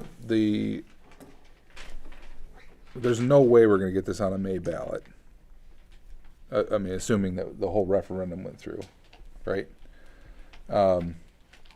So Yeah, because that cutoff is February 10th. yeah, that's not Yeah, going to happen. no. So in that case, I think we have enough room to work. I don't think it's going to be a problem for those who want to keep zoning to hit their number of petitioners. So I think that if the board votes to repeal, it's going to end up on a ballot. So I think we got enough room. I don't think rushing it into January is going to improve anything. At a minimum, we're looking at the August ballot, and I would argue that it should be on the November ballot when we have maximum participation. But so my point in that is that I don't think pushing it to March hurts us in any way. March 5th. So is that one of you guys making a motion for March 5? Does March 5th, Yeah. Patty, March 5th work for you? Dave? Does March 5th work for you guys? Here you go. I make a motion, we hold a public hearing on March 5th, 6 Okay. PM. Support. He supports. Any further discussion? Could you also schedule a special meeting for that night then, a special board meeting for that, to hold Yes. that public hearing? Sure. Add that to your motion. I make a Or motion I that we- recommend that you add it to Yeah, your I motion. make a How about motion that we schedule a special hearing on March 5th to hold a public hearing at 6 PM. Special board meeting and public hearing. Yes. All right, thank you. And a special board meeting needs, notice needs to have all of the items to be discussed, correct? Yep. Unless all 5 of you are here, you could amend it, but yes, we would have to post. If you approve this special meeting, then at least 18 hours ahead, we're hopefully much, when you post It'd be this much other further, notice and yeah. send it out to everybody. And I would recommend you post the public, special meeting notice on the website and at the hall that we have a special meeting on March 5th at 6 PM. The issues to be considered are public hearing on repeal of zoning ordinance, and then if there's, and I would add possible action on ordinance to repeal zoning ordinance, because you could go right out of your public hearing, and if you're ready, you could take action. So I would include both of those on the special meeting notice. And Richard, you set the public hearing for the master plan in February, correct? So we already have a master plan. We already have a public hearing for the planning commission. The February 10th, okay, yep. So we've already got a couple meetings in February.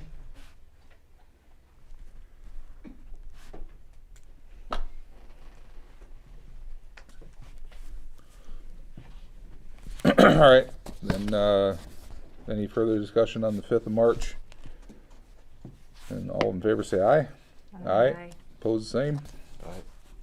Okay, 4-1. Motion carries. All right, then I have written on here, just so that we could chat about it, the possibility of an ad hoc committee that we could put together of a couple of planning commissioners, maybe, and people from the public. We'll figure out a number of what that would be, preferably people from both sides of the zoning issue that could actually go through our zoning ordinance and tell us what's wrong. What there can be a member of this board on there as well.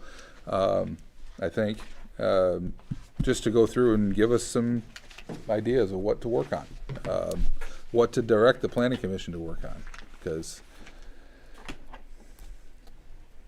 Did you look at the master plan? I haven't I read that skimmed yet, I'm through it and I sorry. went right up to like future land use. I think the things that are in the master plan that are recommendations for proposed zoning changes for our planning commission is gonna keep them busy for 2 years. Special events, setbacks, cluster development, accessory buildings, sand and gravel, non-building structure, signs, different zoning districts. I think there's enough for the planning commission, again, to just address things in the master plan. That's I'm not fine, sure yeah. what an ad hoc committee would do It would give us, outside of hopefully, that. people who, I don't know, if there's people out there that don't think they've been heard, that It would help them feel. you know, give them an opportunity to be a part of a group that would help direct the traffic a little bit. Yeah, those things are all in front of the planning commission to work on, and you're right, it's gonna take a while for them to get through it, so. When are some of your planning commissioners up for reappointment? Or do we want to make the planning commission a 7-person board? I would have to, well, I don't think that, Is that I don't know. something we can do, a 7-person Well, planning commission? you can. I can just say in smaller communities, it's hard to find 7 people. And under the Planning Enabling Act, they're supposed to represent different interests in the township, and then be as geographically dispersed as possible. So all that being said, you know, if you have trouble getting 5, you might have trouble getting 7. Just keep that in mind. that is a problem. You know, I'm just hearing that a lot of people feel there's no use for zoning at all, so if in fact zoning stays, we need to identify it, out of those lists of things in the master plan, what are the priorities? What do we need to work on first? What are we gonna implement first? So that people feel that, you know, the zoning is, and obviously the master plan is the guide, so I hope everybody understands how important it is right now to look at that master plan. Because if you feel you are not, your interests are not being advanced, it needs to get into that master plan. That's the basis for zoning. So the fact that this is happening right now, there are public hearings coming up in February, if that thing doesn't reflect what you want it to be or what you want your community to be, it has to change right now. Because it will be the basis for zoning, and once we do that master plan, the next thing is implement it, right? And so that's why, Katie just listed off all the things that are in the master plan that are identified as important and need to be addressed. But there could be other things, there could be all kinds of other things that people here want addressed, but they don't know how to ask, or they don't know when to ask, or they don't know how to get it into the conversation. So for right now, while this master plan is going, it's so important, and it's a lot of reading, and, you know, it's dense and all the rest of it. But get yourselves educated, look at a copy of it, and then come to the master plan public hearing, which is gonna be February something. 10, yep. And if it isn't meeting your goals, talk about it. Because this is what guides you, and this is what lets the planning commission make the decisions they're going to make. Cause they have worked on this master plan, they believe they understand what the vision is. So I'm a planner before I was a lawyer, this is what I do for a living. You know, I feel whatever you do with zoning, that's your decision by this board. If you keep it, I can help you, you know, amend certain areas, if it's, you know, whatever it is, if it's agritourism, if it's mining, whatever. I've dealt with all of them, I've been in litigation on all of them, I've done it all. I can help you. So keep that in mind, but right now it's very, very important that people go look at that master plan. And if there's a list of things that need to be addressed, in that master plan, let's make sure they are what you think they should be, and then let's figure out how to prioritize them. So coming out of this, if we don't repeal zoning, or you don't repeal zoning, we're making some progress so people feel like they've been heard. And it's never gonna be perfect. No, not always, everybody's not gonna be happy, right? But we can listen to people, and we can make some tweaks, or, you know, there's all kinds of innovations going on about second dwelling units, or all kinds of things going on about, you know, farmland, agritourism, all that stuff can be addressed. Mining, of course, is its own world, but it is what it is. We have the state law that governs it, okay? So all those things can be handled, we can deal with all of it. It's up to them to decide what they're gonna do, but once they make that decision, if it's here to stay, we all need to work together with our planning commission, and anyone who feels they have not been heard, please talk now. Cause this is the moment in time, right? I'm sorry, I'm on my soapbox, but this is the moment in time, okay? And if that master plan doesn't show what you want it to show, then write a letter, get involved, you know, speak at the public hearing, do something. Cause this is what's gonna be the underlying document for your zoning moving forward. So, and if the board wants me to help, I'll help. If they say, get out of here, we never wanna see you again, I wish you all the best. But this is something I've done for my whole professional career, and we can do it here if you want us to help you. I think that's our best ad hoc committee is February 10. Everybody can be on this ad hoc committee and look at that master plan and propose whatever changes, additions, deletions, changes. That way we've got everybody's input. We don't have just 5 people or 7 people. And we put that out there because that is the basis for zoning. And if it says it in the master plan, the zoning has to follow it. So that would be by far the best use of anybody that thinks about a committee, thinks about being on a committee, is to read the master plan and come February 10th with the ideas. And we have it on our website. It's on the website, and if you want a copy, I'll be happy to print you a copy, black and white or color. I'm just not doing it unless it's asked, because it's almost 100 pages long. So, but I'd be happy to print one up. I've done one so far. Yeah, it's very interesting. If you start with like goals, objectives, and actions, and kind of get into things that have Everybody been should based definitely on read it. public input, what has been identified as high priority, low. Don't medium, get scared, it's future. not 100 pages of reading. It's a not. lot There's lots of pictures. pictures. Lots of pictures, lots of graphs. But seriously, everybody needs to read it. If you're sitting here and you haven't even looked at it, well, that's kind of an issue. Look at the master plan, look at the graphs, see what people say that they want. And that's what we need to look at. Patty, how many people responded to the survey that helped you guys develop that? Less than 75. I Okay. took it. No, so did I.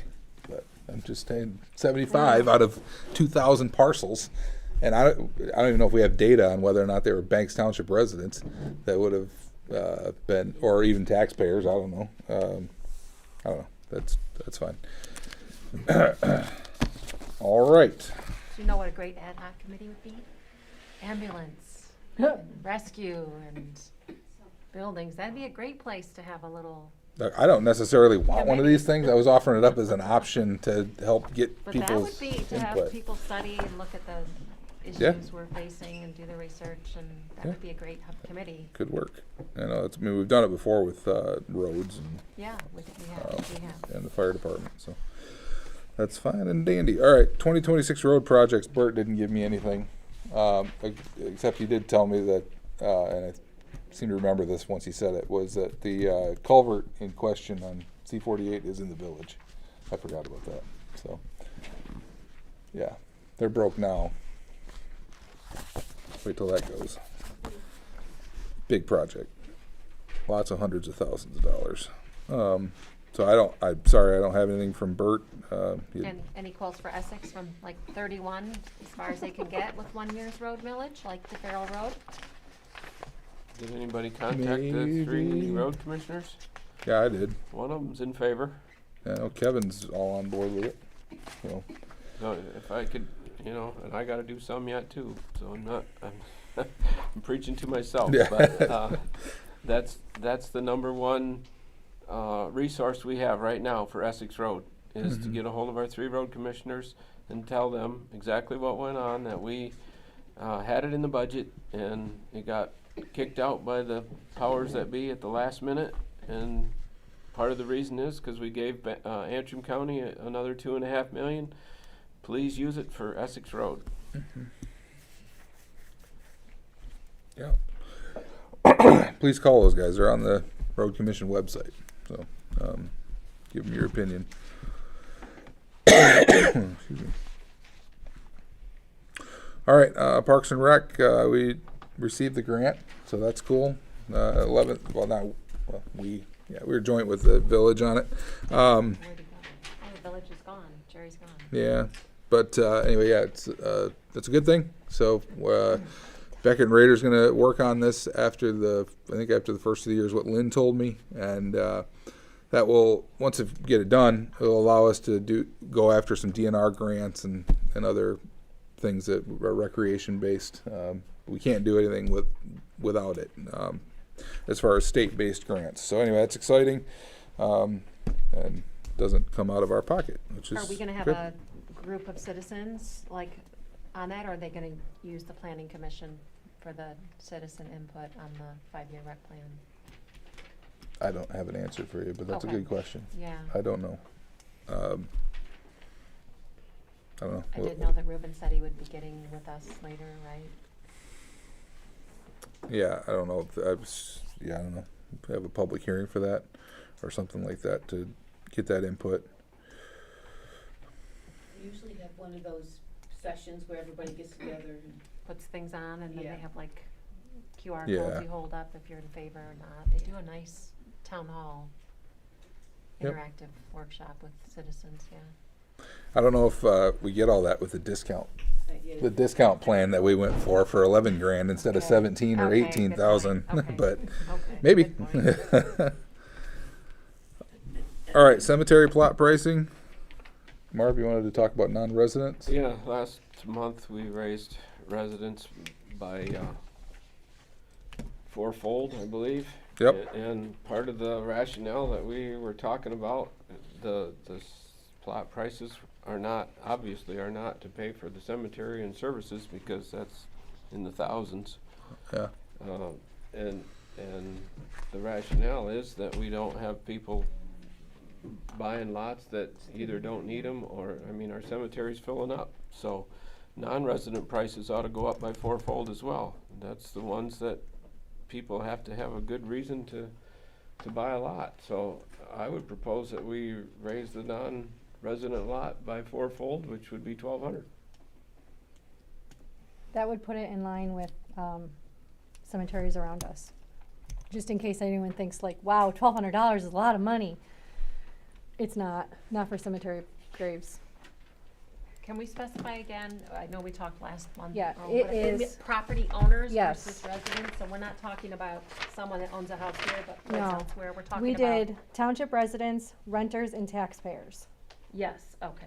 This is the, So all the property owners and the renters, okay. Yes. So this non-resident term, you actually mean Non-resident. non-property, non-resident. Yes. You don't Correct. own, you don't have any yes. non-tax, Yes. you're not a property owner, okay.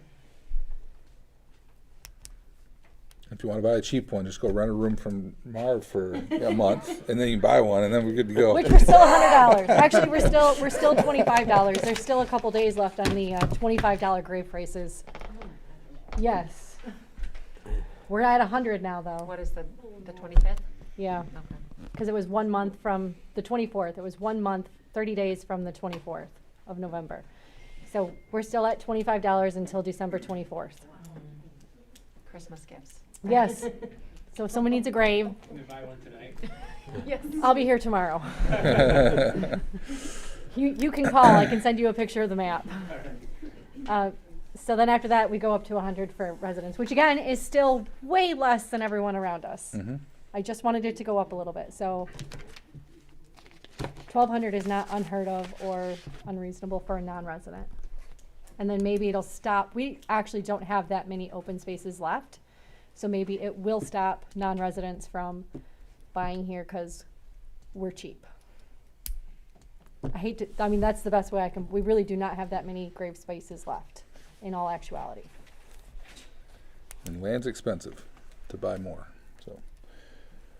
Is that a motion, Marv? I don't have a resolution drawn up, but, I mean, I can read that one and change the 300 to 1,200 for you, and All right. we can type it up later, I guess, if that's what you want to do. Sure. So is that your motion, to make it 1,200? Support. Richard supports, all right. All right, then this will be resolution number 6 of 2025.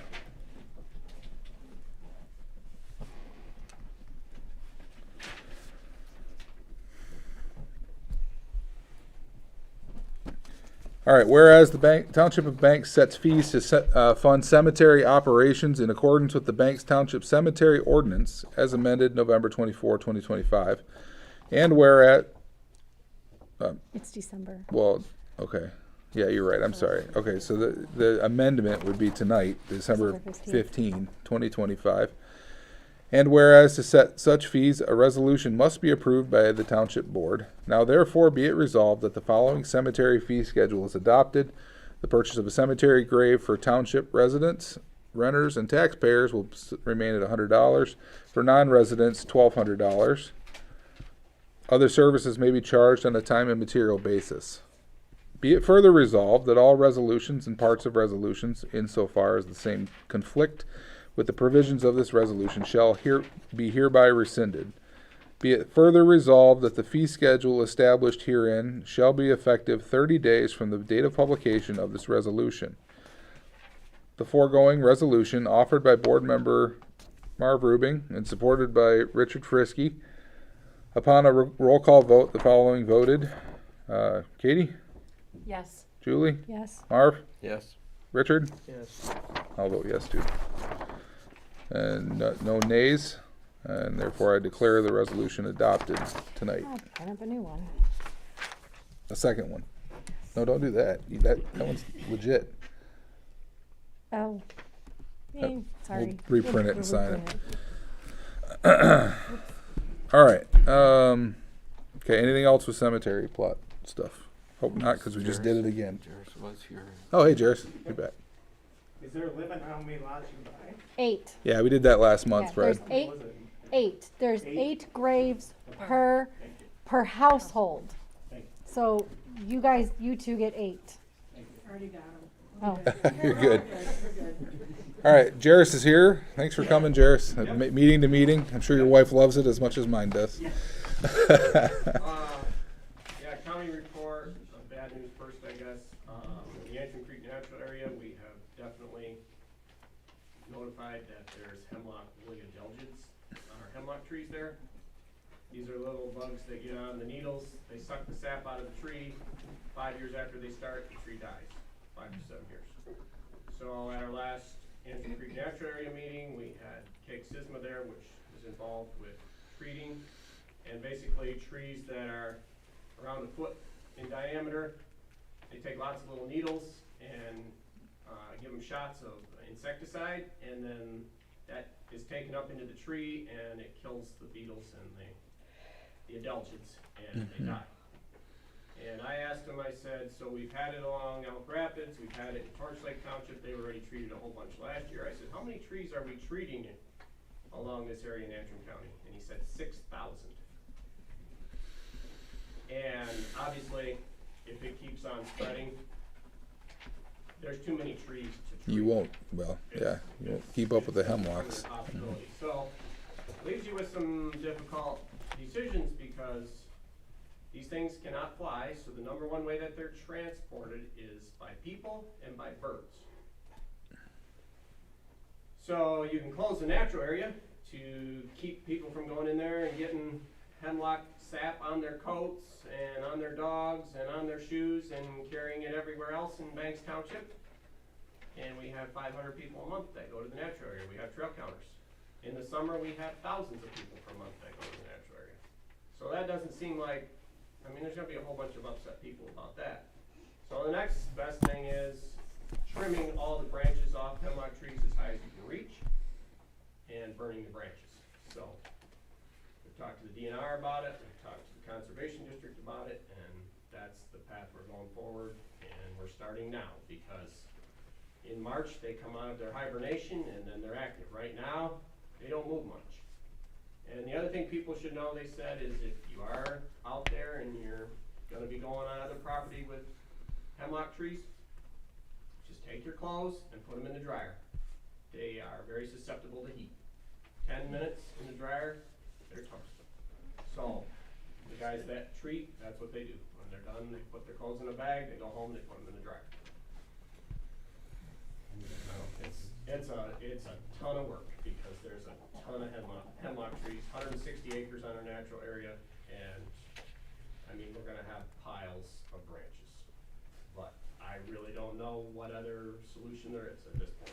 Will they like treat the cuts so that the sap, I don't know if that makes a difference or not, that the sap's not getting that, well, that doesn't probably have the bug on it, right? No, they go on the needles. I mean, you can look it up online. I didn't bring a picture tonight, but they look like little snowballs on needles, like if you didn't have snow out. They always tell deer hunters in the fall when you're out in October bow hunting before there's snow, see if you see like little white mold spots on hemlock. And if you do, that's the adelgids. That's it. Yeah. That's the adults? Adelgids. They're called hemlock woolly adelgids. Yep.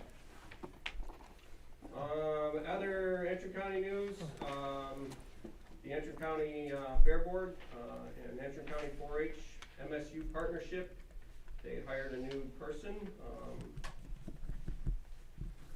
Her name is Olivia Fox, and she lives in Alden, and she's going to be advising the livestock committee at the fair. Last year, the Antrim County Fair, under the leadership of Cody Randall, really made some changes, and they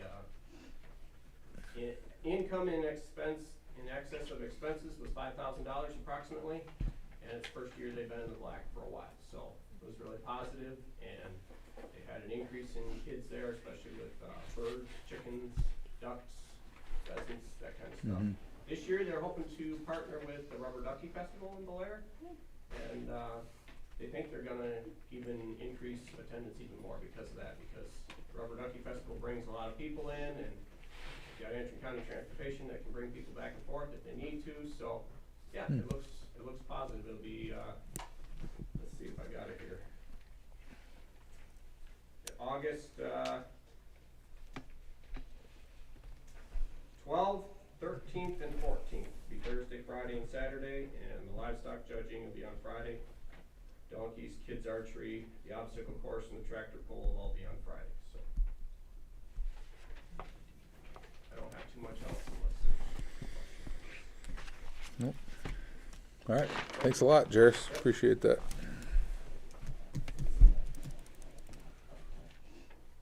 All right. The streaming and uploading of meetings, I haven't gotten anywhere with that this month.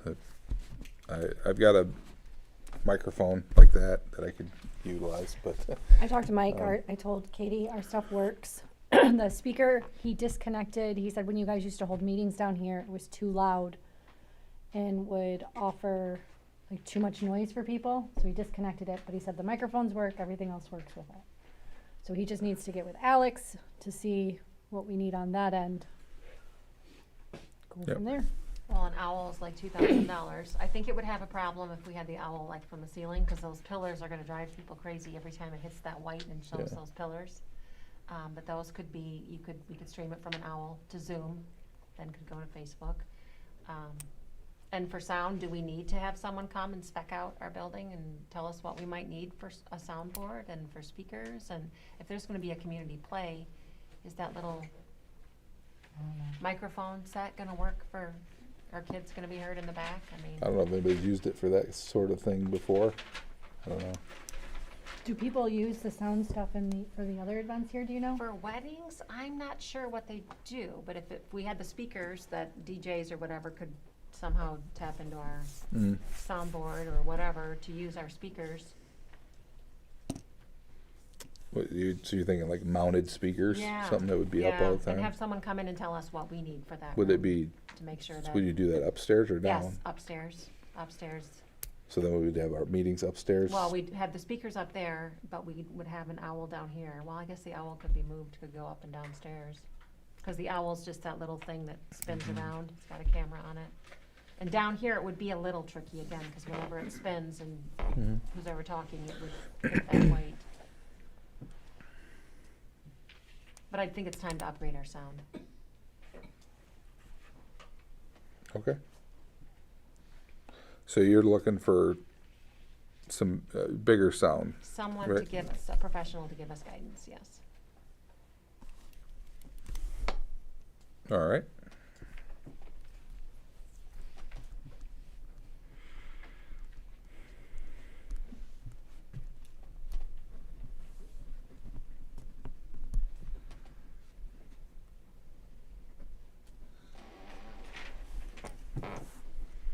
And we could bring things forward in January and talk about. Mm-hmm. Okay. Am I looking for this someone? What? I found someone in Traverse City that does like churches, everything. That would be good to have someone, I'll get the name, that would just come up and Okay. do a quote and spec out our room Okay. and say, you've got this issue or this issue and this is what Well, you need. yeah, if you already know of someone, if you could. Yeah. Sounds good. Okay, All right, the RFP for the planning firm? You got It's anything in with your that? packet. Yeah, we saw that. the RFP's in your packet. I put a thing in here for Michigan Association of Planning. We are not a member. I didn't know if you guys had looked at that before. And if you I'm not wanted, familiar with that, no. if you. I mean, or need it's to in my be. packet, but I know that we haven't been a part of it before. And then I picked 6 places that I sent it to. If you want me to do more than 6, I can. I picked, one's from Grand Rapids, one went to Beckett and Raider. Well, 2 from Grand Rapids, and then 2 from Traverse City. This OHM, I put a note here, they have an office in Petoskey. Oh, yeah. So I was trying to stay away from people that were too far south, and if they didn't say they had a office in the north. I didn't Okay. Call them, so. We'll see what comes back from that. I haven't done anything more with the substation in Atwood, for all the reasons. But other than, talking about maybe having Jordan Valley over here, so that's still on hold or being thought about. All right, the community program use of the hall. Were you able to get a hold of DT, or did you get that app working? No, I still can't log on. Oh, okay. All right. I called DTE so we could see what the energy usage was by a breakdown per hour, because on the website you can only see per day. DTE says that I have to see it on their app. I can't get on the app, so then I called DTE back and said I can't get on the app to see the breakdown, and DTE said, sorry, our app isn't working. So I'm trying to get on. The reason is, I think we're charging, or the understanding is that we're charging Tag along Tuesday, is $50 a week. A month, but we charge A our week. renters, or a week, but we charge a day, $50 for But any Tag of the Along Tuesday's halls. only here one day a week. They're only here on Tuesdays. And the heat gets turned on at 2 and it's off by 5:30. Is it on upstairs too? Yeah. See, that's where. That's what they're paying for, is the upstairs. They're not Mhm. paying for down here. Yeah, that's, for our weddings, I noticed we have a surcharge on our weddings, and that's and it's like $50 a day. Yeah. Right, this is $50 for a few hours. For And a the- group the run by whole- the churches. Well, and the whole heat bill was what? Oh yeah, I sent it to you. The whole heat bill, I sent it to Alex, I can pull it up. Ranges from, starting in November, it's like $80.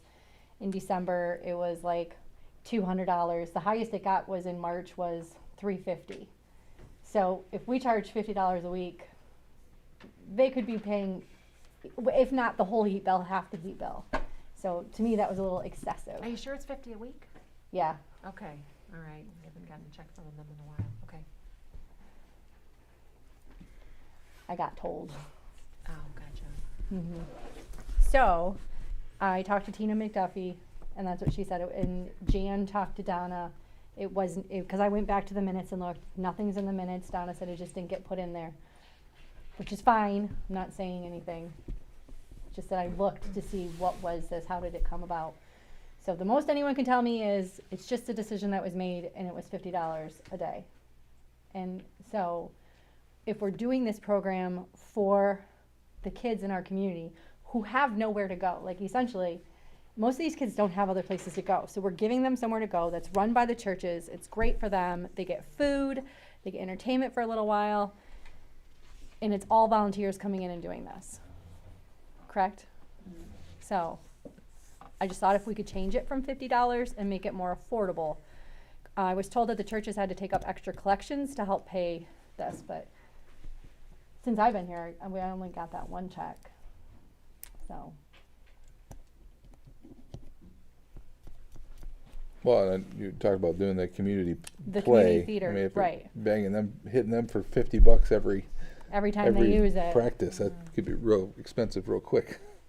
And the group of women putting on, helping with the community play is my mother-in-law included. These are 60, 70-year-old women working with the high schoolers on fixed incomes. So they said they would take up donations, but it's for the community. And for them, for the heat, by the time they actually use it, they might not even have to turn it on. How about we ask our attorney? She's sitting So right there. it would probably be best to be the same for everybody, but you could set it, an hourly, like a couple hours or less, whatever, versus a wedding, which would be a longer rental, right? So I don't know, 2 hours or less, we charge you $10 for heat or something, 4 hours, 2 to 4 hours, we charge you $25 for heat. and more than 4 hours, we charge X. But we can't just pick who, you know, who we're charging different amounts for. Now, you can, a lawful expenditure is for recreation, you know, and recreational activities. So if you found that the schools, whatever the after-school thing is, you know, that it was benefiting the youth in your community, that it was a recreational activity, you could underwrite some of that as a lawful expenditure, such that you would make a finding that, you know, we're going to waive the heat cost for them, or something like that.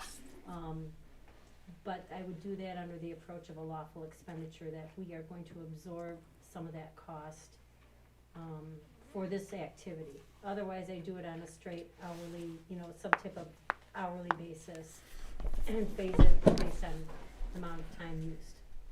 That would be fair, that everybody be treated similarly. Okay. So we could waive it, we could say they're providing a free Yeah, recreational we should probably activity. come up with a resolution where Mhm. you acknowledge Okay. that this is a lawful expenditure of the township board, and we're doing it for these purposes. We have the authority to do it, and we have decided to do it. Okay, and then everybody else set it on as part of your fee schedule, couple hours, this much for heat, you know, and I don't know if it's between certain dates and other dates, or I don't know how you do it. When it's cold. Most of the time. So, you know, if you want, we can, one of us can draft a resolution. If you decide to do that for the after-school program, we can come up with something where we would tie it to a lawful expenditure that the township board would consider essentially underwriting that cost for that activity. Wouldn't the play also fall under that same sort of recreational? I'd have to look, community because, service? under state law, there's very specific things that are lawful expenditures for a township, to do, so I know for certain that activities for youth and recreation is one of them.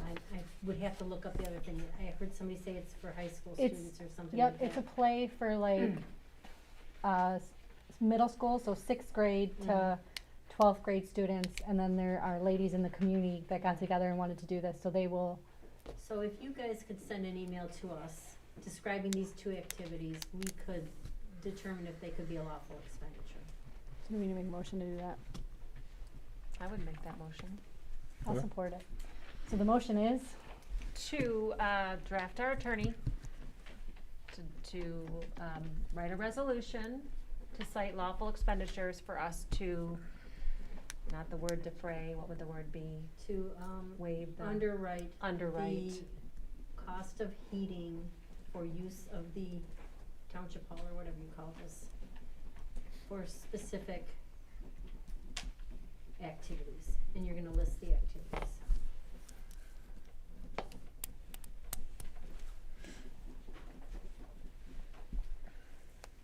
Did I already say I support that?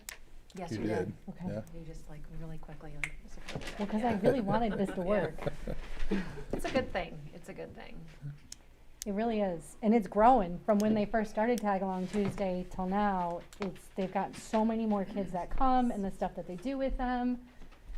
It's really good. Okay, Any I'll send that. discussion? No. Alright then, all in favor say aye. Aye. Opposed the same. Alright. On to the new business section. 2026 meeting dates. You guys still good with, generally speaking, the third Monday? Okay, so that'd be the 19th. So January 19th? Yep. And the 16th of February.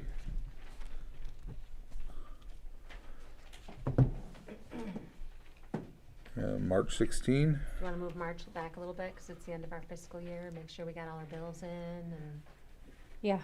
23rd?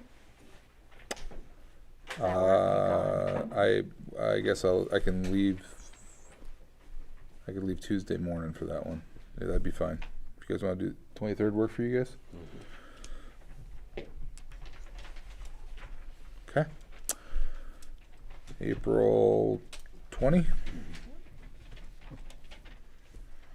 May 18.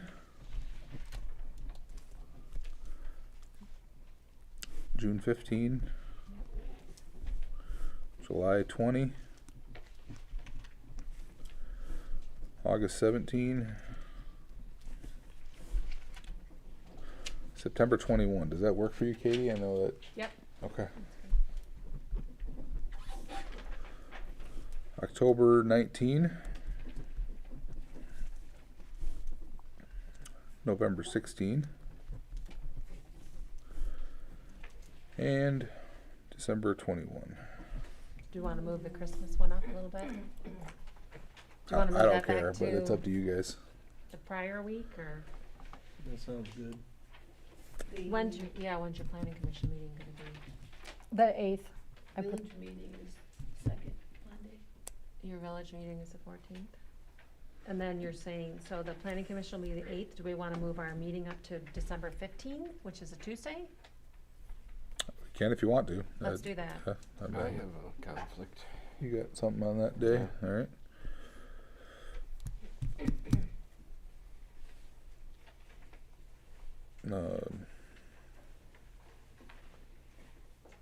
Do the 16th if you want. I don't Yeah, care. December 16th? Does That's that far work? Or enough out that I have no idea 17th? what's going to come Yeah, down right, the we'll pipe. know when so. it happens, right? Do you wanna do Wednesday or Thursday? Can you do Wednesday or Thursday that week, Mark? Yeah, 17 would be best. 17, so 12. we'll do Thursday, December 17th. Thursday, Throw everybody for a loop. that's right. We don't wanna be here Christmas week, 4 days before Santa. Yeah. Okay. I gotta get some more drink. I'll be right back.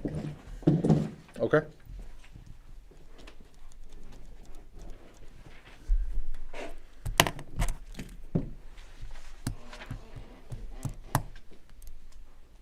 And I'll move that we set the dates to those that we just described. Support. Marv supports it. Okay. At least that part's done.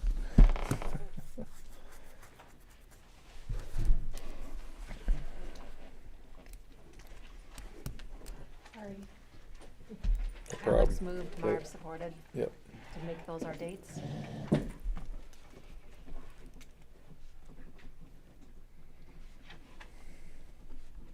Okay.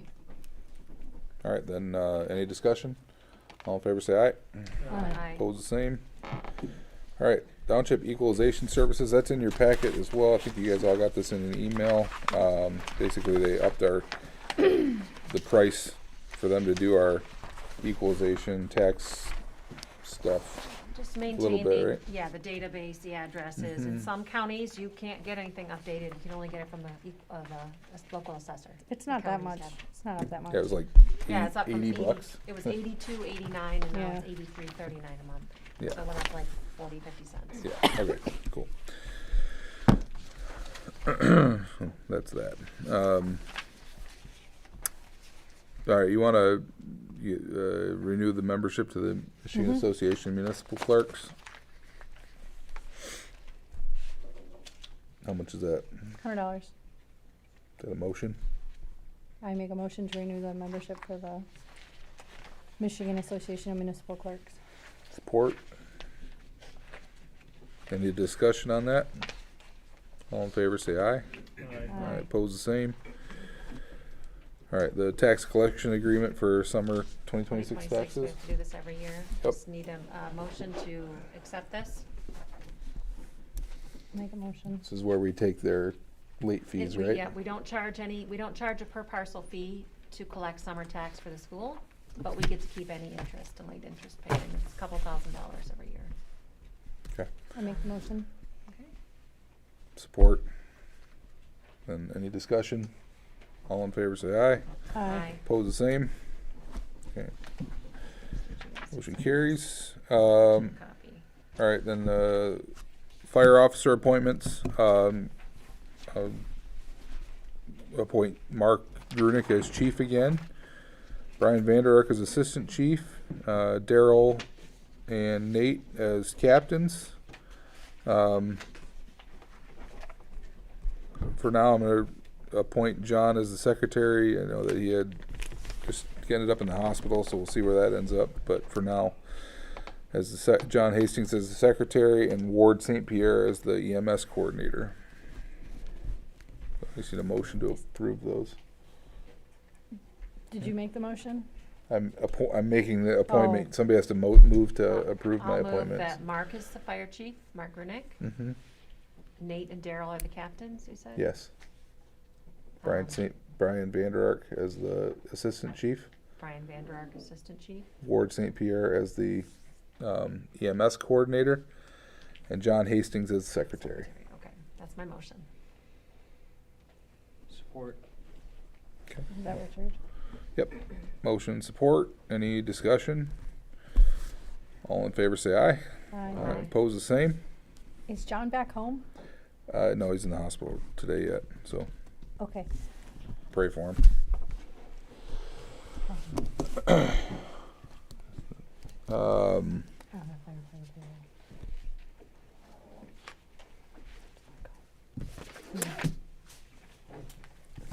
All right. Anything else that we need to add to the agenda that may have come into anybody's mind Along the tonight? fire department Yeah. lines, we need to have our fire chief or the captain or the assistant chief tell us what the occupancy is of our buildings. Okay. So we can determine if we reach occupancy in a meeting, and if we do that, then we need to stop. Okay. Somewhere we have in our rentals that we have we can fit 200 up there. I don't know where that number came from. It may have just been what worked for seating, but I don't know if it's a legal number. But, and I'd spoken with Katie about that, yeah. Yeah, so, if we have and I know that I've been up there, that's a big room. I don't know what the occupancy is, but should you have a meeting at which you exceed the occupancy, you know, you can't really ask anyone to leave a meeting, that would violate the Open Meetings Act. So, at that point, if we went over occupancy, we would have to, adjourn the meeting and then reschedule it somewhere bigger. I don't know if that'd be the school, gym, or something like that. So just if we know what that occupancy is upstairs, usually it's the fire chief or the fire department that posts it. And if you think you're gonna have a big meeting with a big public hearing, like maybe March 5th or whatever, we will want to know what that occupancy is before we get into that meeting. Okay. And MTA also had a suggestion, if you exceed occupancy, you could have it streaming. You could have your TV up and you could have it streaming downstairs, so people could actually be here and see it streaming. What if they want to make public comment? They'd have to be Then- there. They have to come So out. so we've done this all through COVID. Yeah. You know, when you can only have 25 people in the building, they can, you know, they can come upstairs and make their public comment, you know, come back down, that type of thing. And we've had it where people have had to stand outside, where we've had streaming, you know, during COVID, where the windows were open. Can't really do that in the winter, but, you know, windows would be open, and we'd have speakers out in the parking lot. Hopefully, we don't have to do any of that here. But it's something you know, I heard somebody make a comment that they weren't allowed to attend the planning commission meeting or anything like that.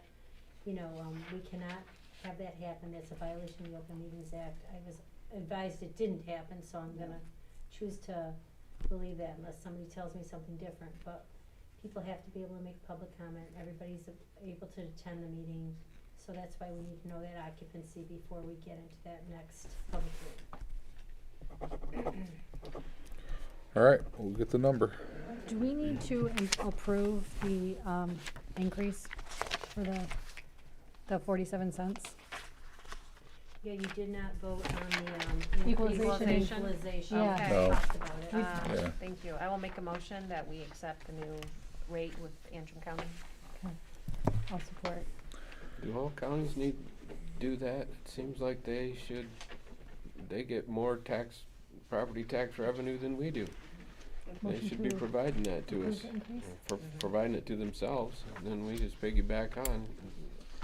To me, I tried calling the equalization today to get some answers, but people weren't in that I needed to talk to, so I don't have the answers. Mm-hmm.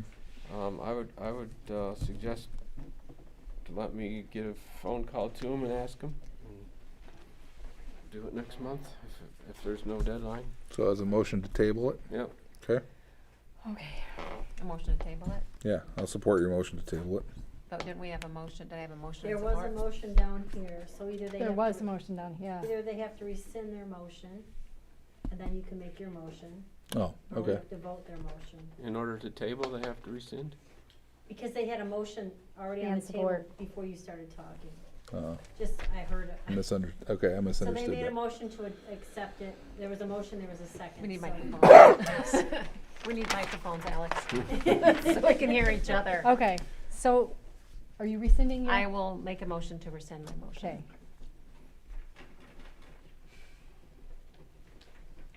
And then. I'll then we support can- it. Yeah, and then vote that, and then we'll go to you. Okay, now Marv. Well, we gotta vote Gotta that, vote so, on this. any Oh, further okay, go ahead. discussion on Katie's motion to rescind her Previous. motion? Yeah. All right, then all in favor say aye. Aye. Oppose the same. All right, So Marv, then I'll make a motion that we table this so I can get some information and So what are you gonna do, Marv? You're gonna go and find out find out what why this they're, is, yeah, why, what this where? is Okay. and if other counties are doing it and why they need to do it because they get more taxes than we do from property, so.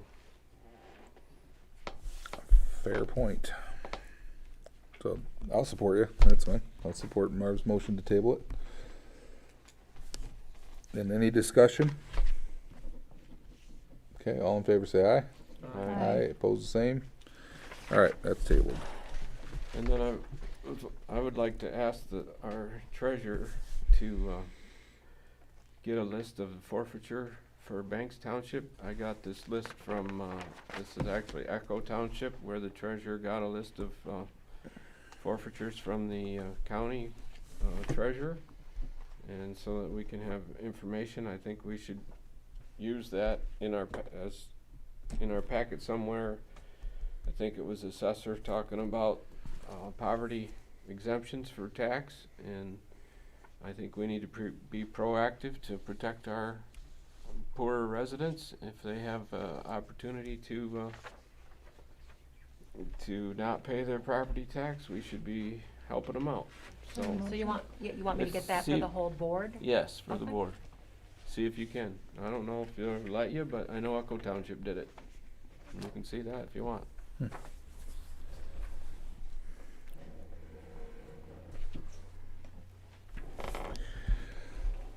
All right, anything else?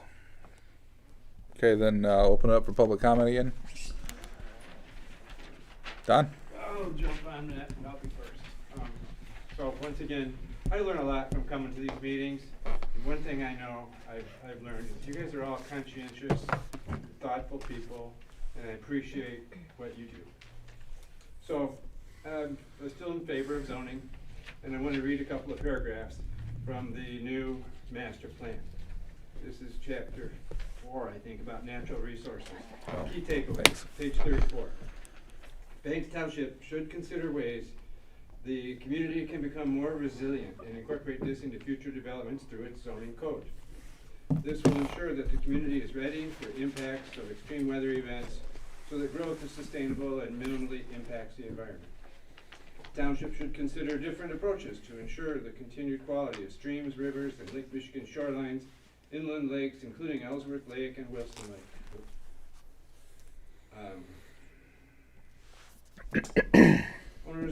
Reminding owners of the Greenbelt requirements and its requirements for vegetation along water bodies. The website, I hope, is going to do a lot of publication for this, and I'll promote the website among all my friends and neighbors, because I think that those are great resources. Wetland areas and other water resources are of the utmost importance to the residents of Banks and the identity of the township itself. It is intrinsic to the region and should be protected as much as possible.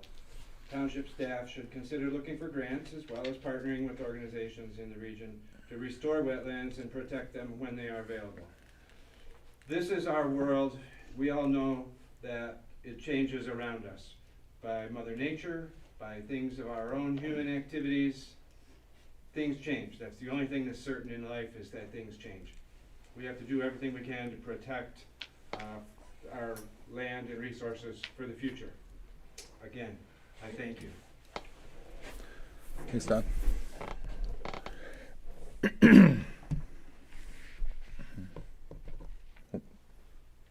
Yes, sir. John? Finish up my little dissertation. Sounds good. Number one, So glad I made the trip up to experience this. The experiences down in Acme Township were so toxic by comparison. My final words were akin to the letter that you read. It's a letter of encouragement, a letter of hope for everyone to listen to one another, listen to the other side, be open-minded to your neighbors, even be open-minded to adjacent townships. You know, that we don't live in a bubble. We breathe the same air, we drink the same water, our wells come from the same groundwater. And they have an interest to the south, to the north, in what happens here, as we do as to what happens there. So I was very encouraged to hear the upcoming events, to get more public input, and glad to be here, and thank you very much. Great. Thanks for coming up, John. Anybody else? Yes, ma'am. Well, I might as well say something. I'm Renelle Stanley. I've lived here 50 years on a Centennial Farm. I really wasn't too concerned about zoning before I started hearing some of the nonsensical zoning rules. And then I kind of started reading about it, and I realized that and probably this has been foremost on my mind, is the farmlands, agriculture, and what you have to build. And my three sons inherited part of the Centennial Farm acreage, the three of them, and if they separate that, it's not big enough to even build on through the zoning. That was one of the things, but then I was at the one meeting, and the listening to people talk, and Julie, I loved that hits it right on the nail. The first meeting that I came to, and I was shocked.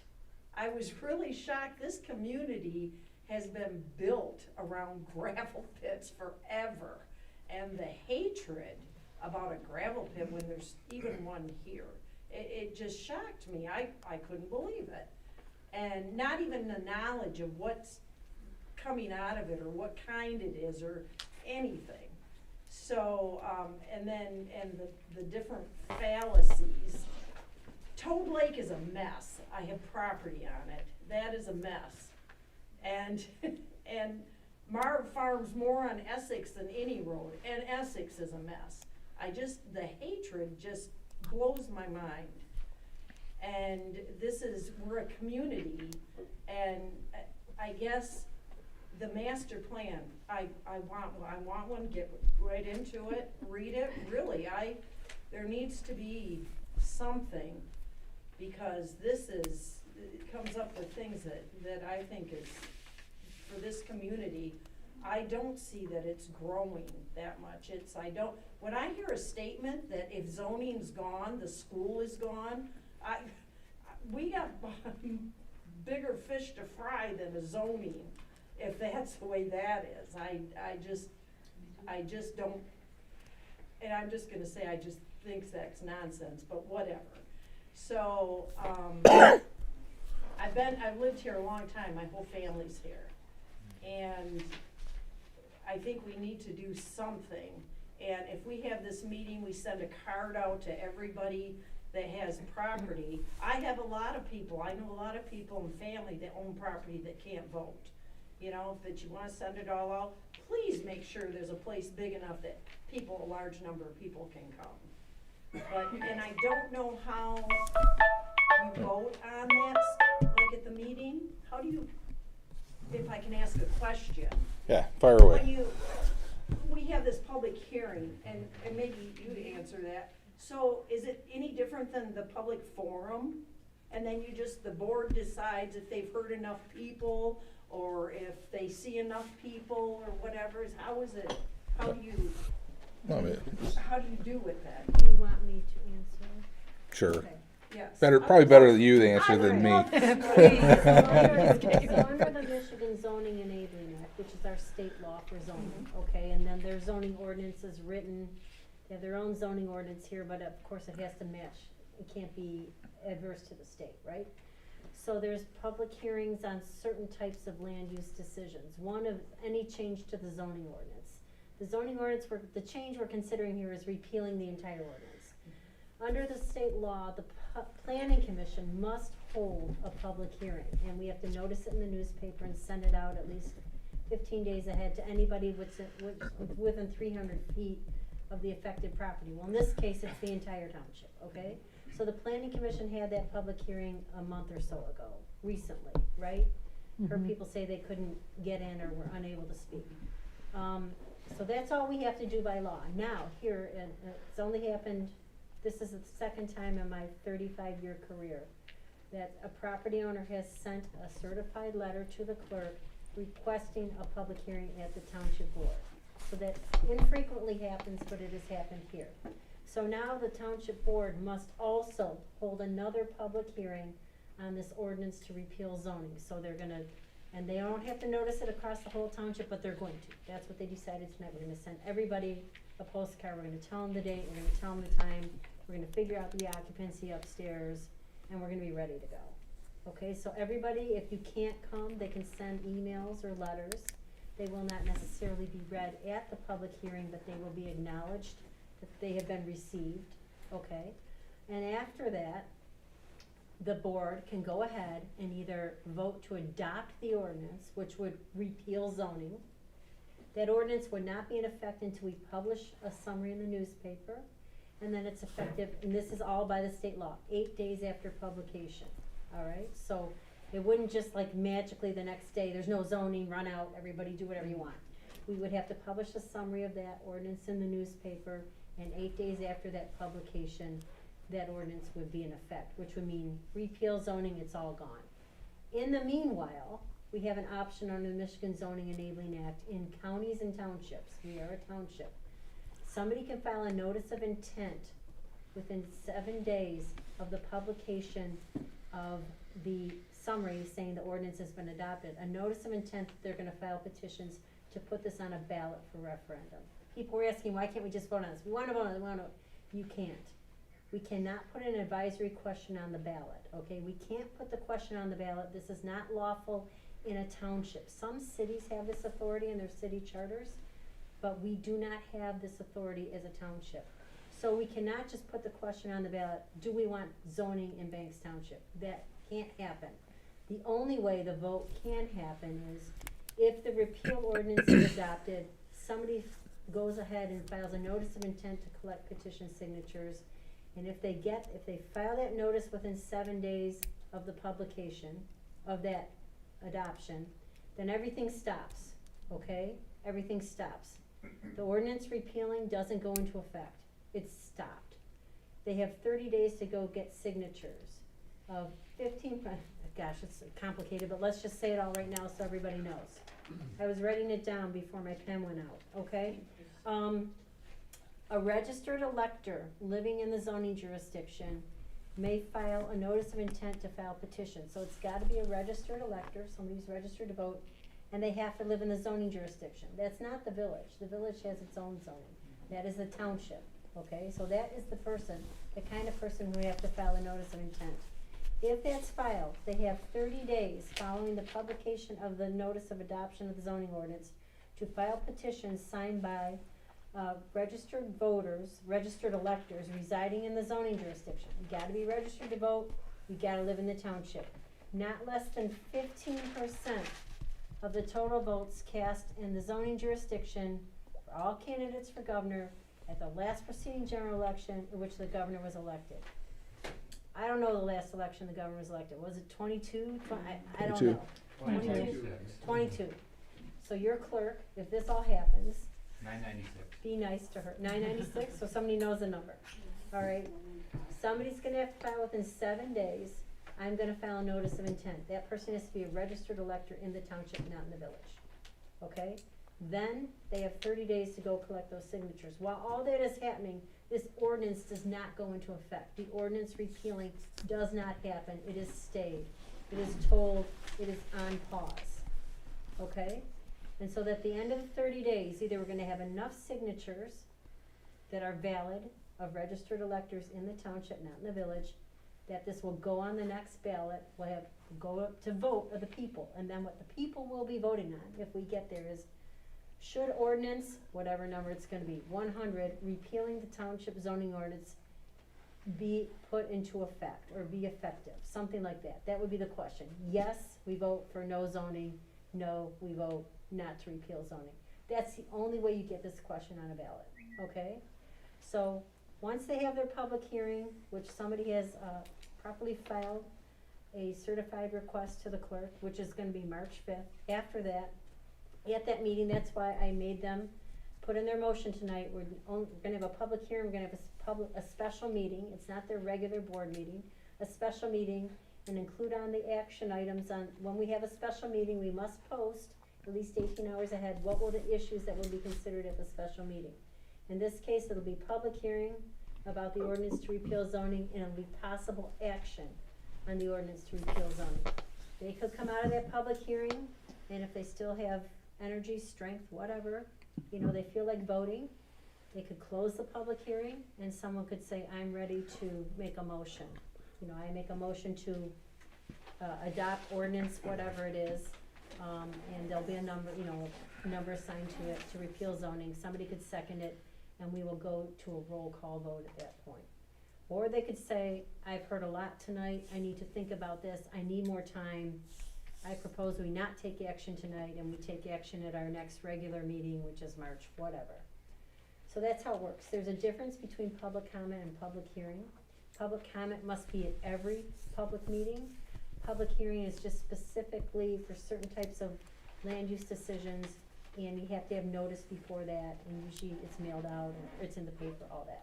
So those are the differences. Sorry, I'm sure you all really don't care that much, but I thought I'd explain it while I'm here. We do, we're like Okay? hanging on Yes. every word going, okay. this Okay. is- And as far as who can speak, you can't say that residents or non-residents? No, so I can't say only residents can speak, I can't say non-residents can speak, I don't even like people to say let residents speak first, because under the Open Meetings Act, everybody has the right to speak. They do not have to give their name, they do not have to give their address, they can ask for that, and from that they could figure out, do you live here, do you not live here, whatever. But you don't have to give it. If you don't wanna give it, you just say I'm a concerned citizen, or you know, I'm a citizen, or whatever. But you do not have to give it. Under the Open Meetings Act, everybody has the right to speak. And you don't, you know, during the public hearing, you have to speak about that issue. But at public comment, like we had tonight, you could recite the alphabet for 3 minutes straight. We cannot tell you what to say, we cannot limit what you say. You are allowed to say anything. The only way, you know, you could be stopped is if, also under the Open Meetings Act, a breach of peace at the meeting. So if there's a breach of peace at the meeting, you are becoming obnoxious, you are threatening, you are harassing the board members. The supervisor can say, I'm giving you a warning, you know, please, you know, contain yourself, or we may have to remove you from the meeting. One warning, second time he has to say something, it's a breach of peace, and a person can be removed under the Open Meetings Act. So keep that in mind. It can't be based on what you're saying, but if somehow you're threatening, you're harassing, you're loud, you're not conducting yourself in a civil manner, it's possible you could be removed, but he has to give a warning first. And Katie, the process of the petition, you represent the township board. You're Yeah. not able to go out with the citizens and hold their hand. No, I can't help you, I'm sorry, I will be helping them. And you know, should it come in, we will be looking at, and so if anyone's out in the world thinking about this, okay? There are very specific petition forms, ballot forms, you're gonna probably need help from an attorney, because it gets as technical as what is the font size used on the petition, what does the petition say, who is circulating the petitions, you have to sign at the bottom of the page. If you have people sign the petition, they have to sign with their name, the way they're registered to vote, okay? Cause you have to be a registered elector, all right? Your name, address you're registered to vote on, you have to date it. If the person at the bottom signs and dates before all the people on the page sign, we're gonna strike signatures off that petition. Okay, so there's a lot to it, all right? I will be helping the clerk if it comes in, and she'll be reviewing all those signatures. Some might get struck if they're not in the township, they're in the village, or something like that. Some might get struck if they signed but they're not registered to vote, they would be struck. So there's a lot to it. If it comes to that, you know, I recommend anyone seeking to do that, get an attorney. There are some attorneys, generally municipal attorneys, that deal with election issues, or land use attorneys to help you. Okay? Okay. All right. Patty? I wanna agree with Renell. I think that what Julie read was very spot on and very nice, and I wanna agree with Annie that I do appreciate everything that you guys are doing. I can't imagine having to sit up there and listen to all this. I wanna say that people that stand up and make comments like, oh, your legacy, and basically saying that,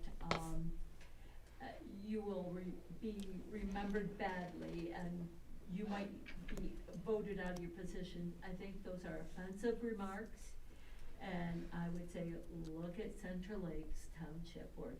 Do you even know who was on the township when they kept zoning out?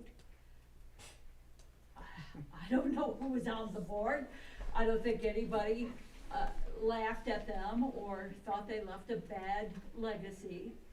I think those are ridiculous statements, and I have to say I am sick to death of hearing people trying to villainize Marv because he has some success in his business, and how much power do you think he has that he, only because of Marv, they worked on Essex Road. Oh my heavens. Toad Lake Road. Oh, Toad Lake, they didn't work at all. Give me a break, drive down it. Would you get them to plow it in the winter at least, Please, Marv? please. Corn doesn't grow in the winter That time. is ridiculous statements that people come and make, and I'm sick of it. That's it. Thanks, Patty. Catherine? I just have a couple thoughts, and I'm trying to remain neutral because I don't like this. I'm on one side, there's the other side. I think if we all need to ask ourselves, am I coming from a place of contribution? So just with my opinion, I don't think we should eliminate the zoning, but I definitely agree that we need to look at it with common sense and fix what's wrong. So instead of, I don't think all the hate's coming from one side. Let's just get rid of the sides. Let's all come from a place of contribution, say facts instead of feelings. So let's get this fixed, and so that way I know that there isn't any one thing that's gonna make everybody happy. But we can at least try to work together so that we can just figure something out where there isn't sides. I'm not sure if there's gonna be some people that agree with me on that. I don't think everybody's gonna agree with what I said. But if we can find some way of doing that, and again, I think one way is we ask ourselves before we talk is, am I coming from a place of contribution? Because if you're not helping, what are you doing? If people are just spouting feelings. I think we need to fix a lot of the zoning. I don't think we should eliminate it. That's all I gotta say for tonight. It's Ray, go ahead, Ray, and then Steve can go. Yeah. So, what I would suggest too is that people pick up a zoning ordinance and actually read through a zoning ordinance. And it's kind of interesting, when you read a zoning ordinance throughout the whole ordinance, you start to see why the ordinance is in place. So it's an educational tool in a way. It's law, and it's created by board members and by the public. And so everyone should take the time and read a zoning ordinance and see what your rights are according to that zoning ordinance, and see if there's variances or different ways to incorporate your ideas and see what that zoning ordinance says about that, because it's possible you can do some of those things, and that's what the zoning board's for, is to direct you to, in the right ways, to fill out the right paperwork, to be able to do things. So I think that that's what's important in the zoning, is that a zoning ordinance should be respectful to the community. And so that's why you have to take a zoning ordinance, you have to read it, you have to understand law. And there's help for you to do that through board members. So, and through attorneys.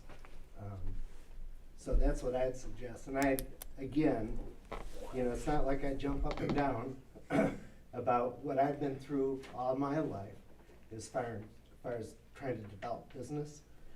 But I've found ways, I've read, educated myself, and when you do that, you find out a lot of the zoning is not that bad. It's common sense. And then you can change zoning through writing your own laws and submitting it towards a public hearing also.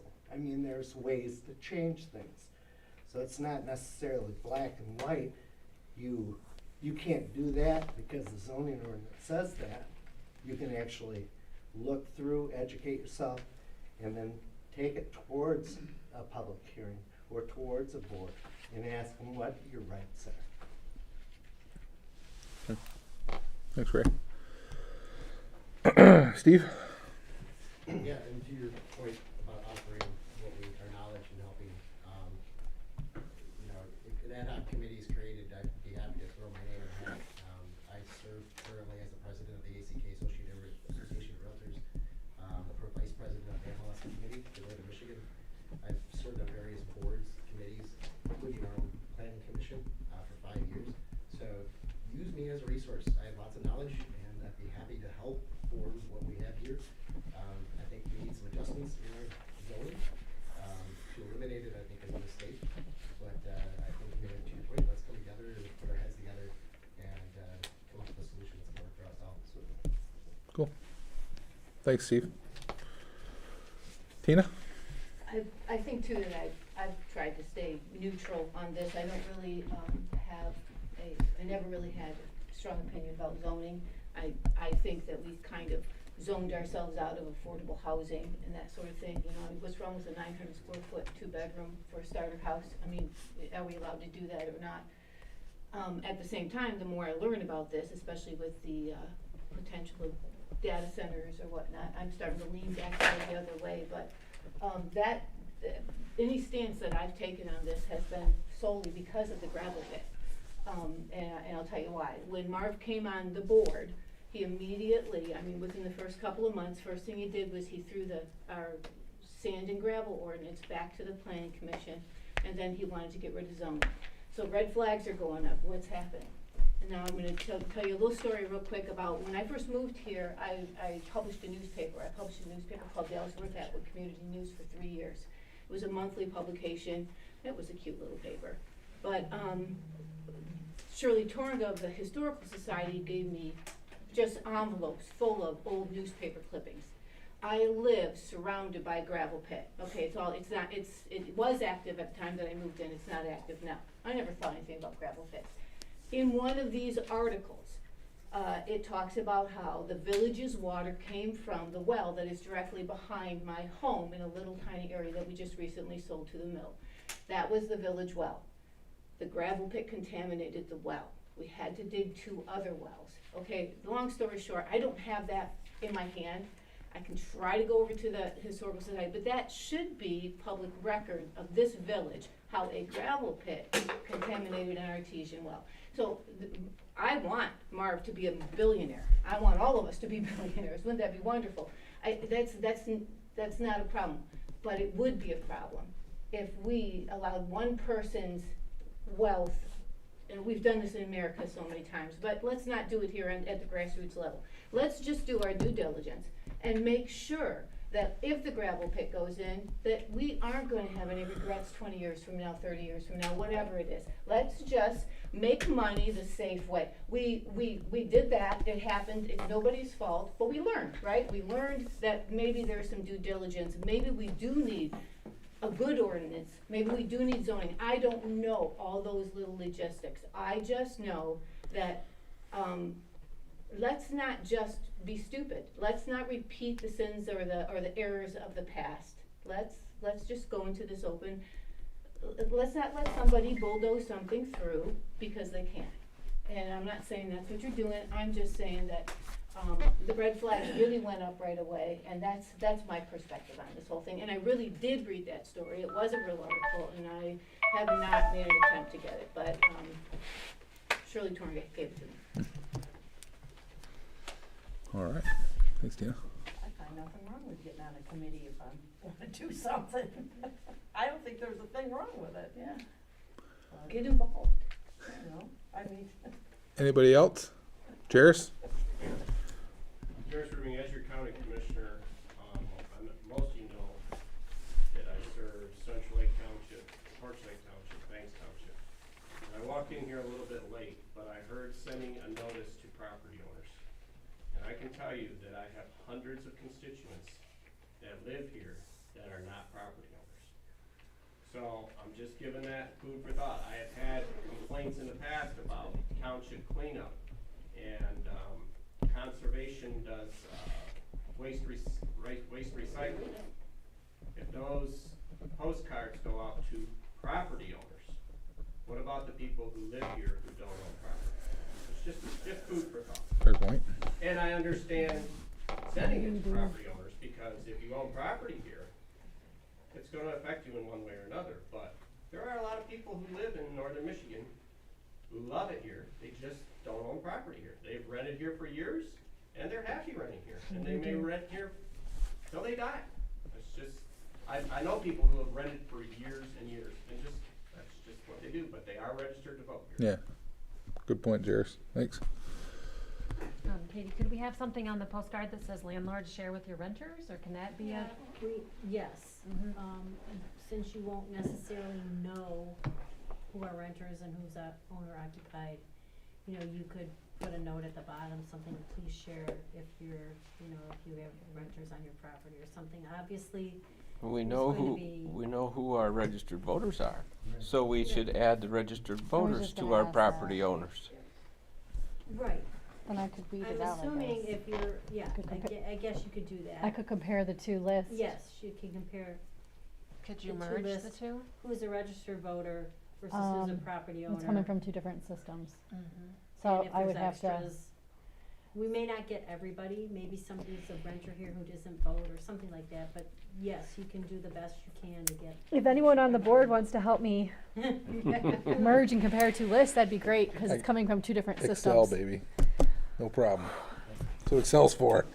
But yes. But yeah, you that's could We where- can make that that's happen. where the BSNA would come, because that's how it has to be sent for the mailers. It has to come from the, Excel.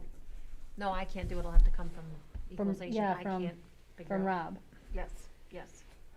We'll So figure it out. if we need to alter that motion, I believe we need to go to the property owners and the registered Renters. voters. Can you go back to what the motion was for that, please? Yeah.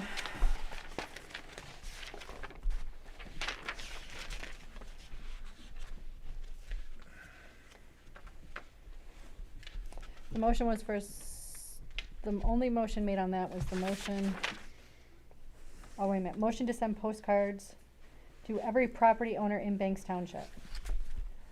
Should we? I move that we change that to say every property owner and sorry. every Renter. registered voter. voter. Voter.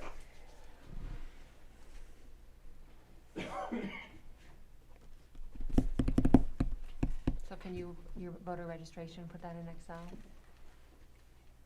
And can we merge it with the addresses, and then where we have duplicates? I'll let you know. I don't think so. Cause of how it is in QBF. Well, we can always type in a few, if we have to type in 20 or 30. I mean, we don't have 500 people renting who are voters who No, aren't it's gonna just be property owners. 1,500 names to sort through. Like 14 something. 2,000, Yeah. We'll get it figured Yeah, out, we yeah. just have to So I said, merge if the two. anyone is willing to sit with me and. Steve just offered, so. I got tables on Excel spreadsheets all the time. I know how to do that. If we can get it in Excel, that's gonna be the fun part. Because it's not in Excel right now, Is it CSV? We can import it. Yeah, I might be able to do that out of the QBF, yeah. possibly. All right, so Marv made the motion to add registered voters. So do to I need that. to put that in my original motion? No, That Marv. do another one that It's a says, new motion it's a that's- motion to include registered I'm gonna voters in the write- mailer. I mean, is that, did I get? Marv made the motion to send postcard to every property owner and registered voter in Banks Township. Do you still support it? Yes, Okay. Do we need to vote again? Yes. yep. Okay. So, any discussion? All in favor, say aye. Aye, pose the same. Okay. Okay. We're getting a lot done in public comment that I wasn't planning on, but okay, here we go. Anything else? Period. I'm looking for some clarity on something. You talked a couple of things. First of all, sound environments is the sound system our churches all use out of Traverse City. Okay. Sound environment, you Sound said? environment. Okay. They're wonderful. Also, you talked about a survey that only 75 people took, but I don't remember any survey I don't remember getting anything. They sent little cards, yeah. In, I got it. post Easy to mail? miss. Postage? I'm pretty sure it came in the mail. Recent? No, a year ago. While back. Okay. So I love surveys. I'm donkey. But you can read the master plan and still do input. Okay, well, so my suggestion then would be that, as a township, get on board with social media. I'm a marketer, get on board with that. My generation does not do, postage anymore. They do, social media, and, it's free. So, email, social media, snail mail, that's fine too. But, if you want more than 75 people, I really recommend that. Because I did get the survey too from the Antrim, water, and I was like, ooh, what is this? This is great, my input is heard. It was right through email, and it took me 5 minutes. So, that shocked me, because I just think that, I think Ellsworth could do a lot more online as well, I was noticing. Pictures, the website looks awesome, but, involving us really collectively is just gonna have to be online, or by social media.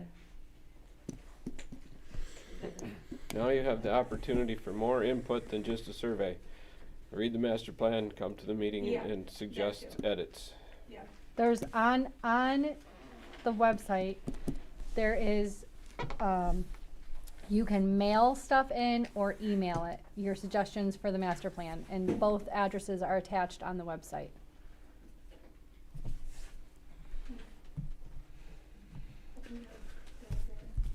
Yes, ma'am. I have a couple of questions. My name is Patricia Hill, and I live in Atwood. One, and you don't have to answer these right now, I'd just like for you to consider this before you take your next vote. How is the elimination of zoning consistent with either the existing or the proposed master plan? I would note that both the township and the county planning commissions have advised that it is not. How do you plan to further and achieve the goals of the master plan without zoning? Do you have an alternative planning tool in mind? What has changed so dramatically in the zoning ordinance and the planning commission that you no longer see value in either, in spite of having served on and even chaired the planning commission for several years? During which time you turned down at least one rezoning request for a small cafe on US 31 north of Eastport. This is a much larger issue than someone rebuilding or expanding the size of their non-conforming deck or adding a third story on their home. It's always been a part of the zoning ordinance that a non-conforming use cannot be made more non-conforming, at least not without a variance, and 2.5 stories has always been the limit. There are outside development and extraction pressures from corporations and entities that don't and won't care about their neighbors or the quality of life for us locals. Zoning is one tool of protection from exploitation of our resources.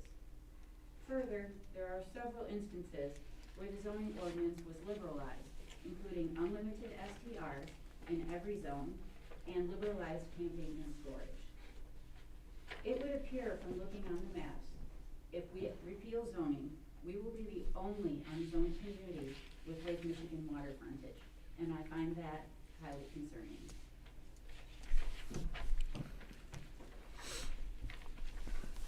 Thanks, Patricia. Anybody else? All right. Any more board comment? Then take a motion to adjourn. Support. All right. Or wait, I'll make the motion. You're making the motion? I'll support. Yes. Katie Let's supports. get Christmas going. All right. All in favor, say aye. Aye. Aye. Opposed, the same. Okay, so who's checking my hand? Well done, you guys. Thanks, Don. Can I pay you to send me the master plan? Oh, you don't have to pay. I would like to have a copy of it. Yeah, you don't have to pay. Do you live in Norwood Township? You live in Norwood Township, don't you? I know Actually, that's I where. own it. Oh, do you? Where? Church. I own a church. That would CRC. Oh, you bought that. It's right Okay. here. All right. Yeah, I've had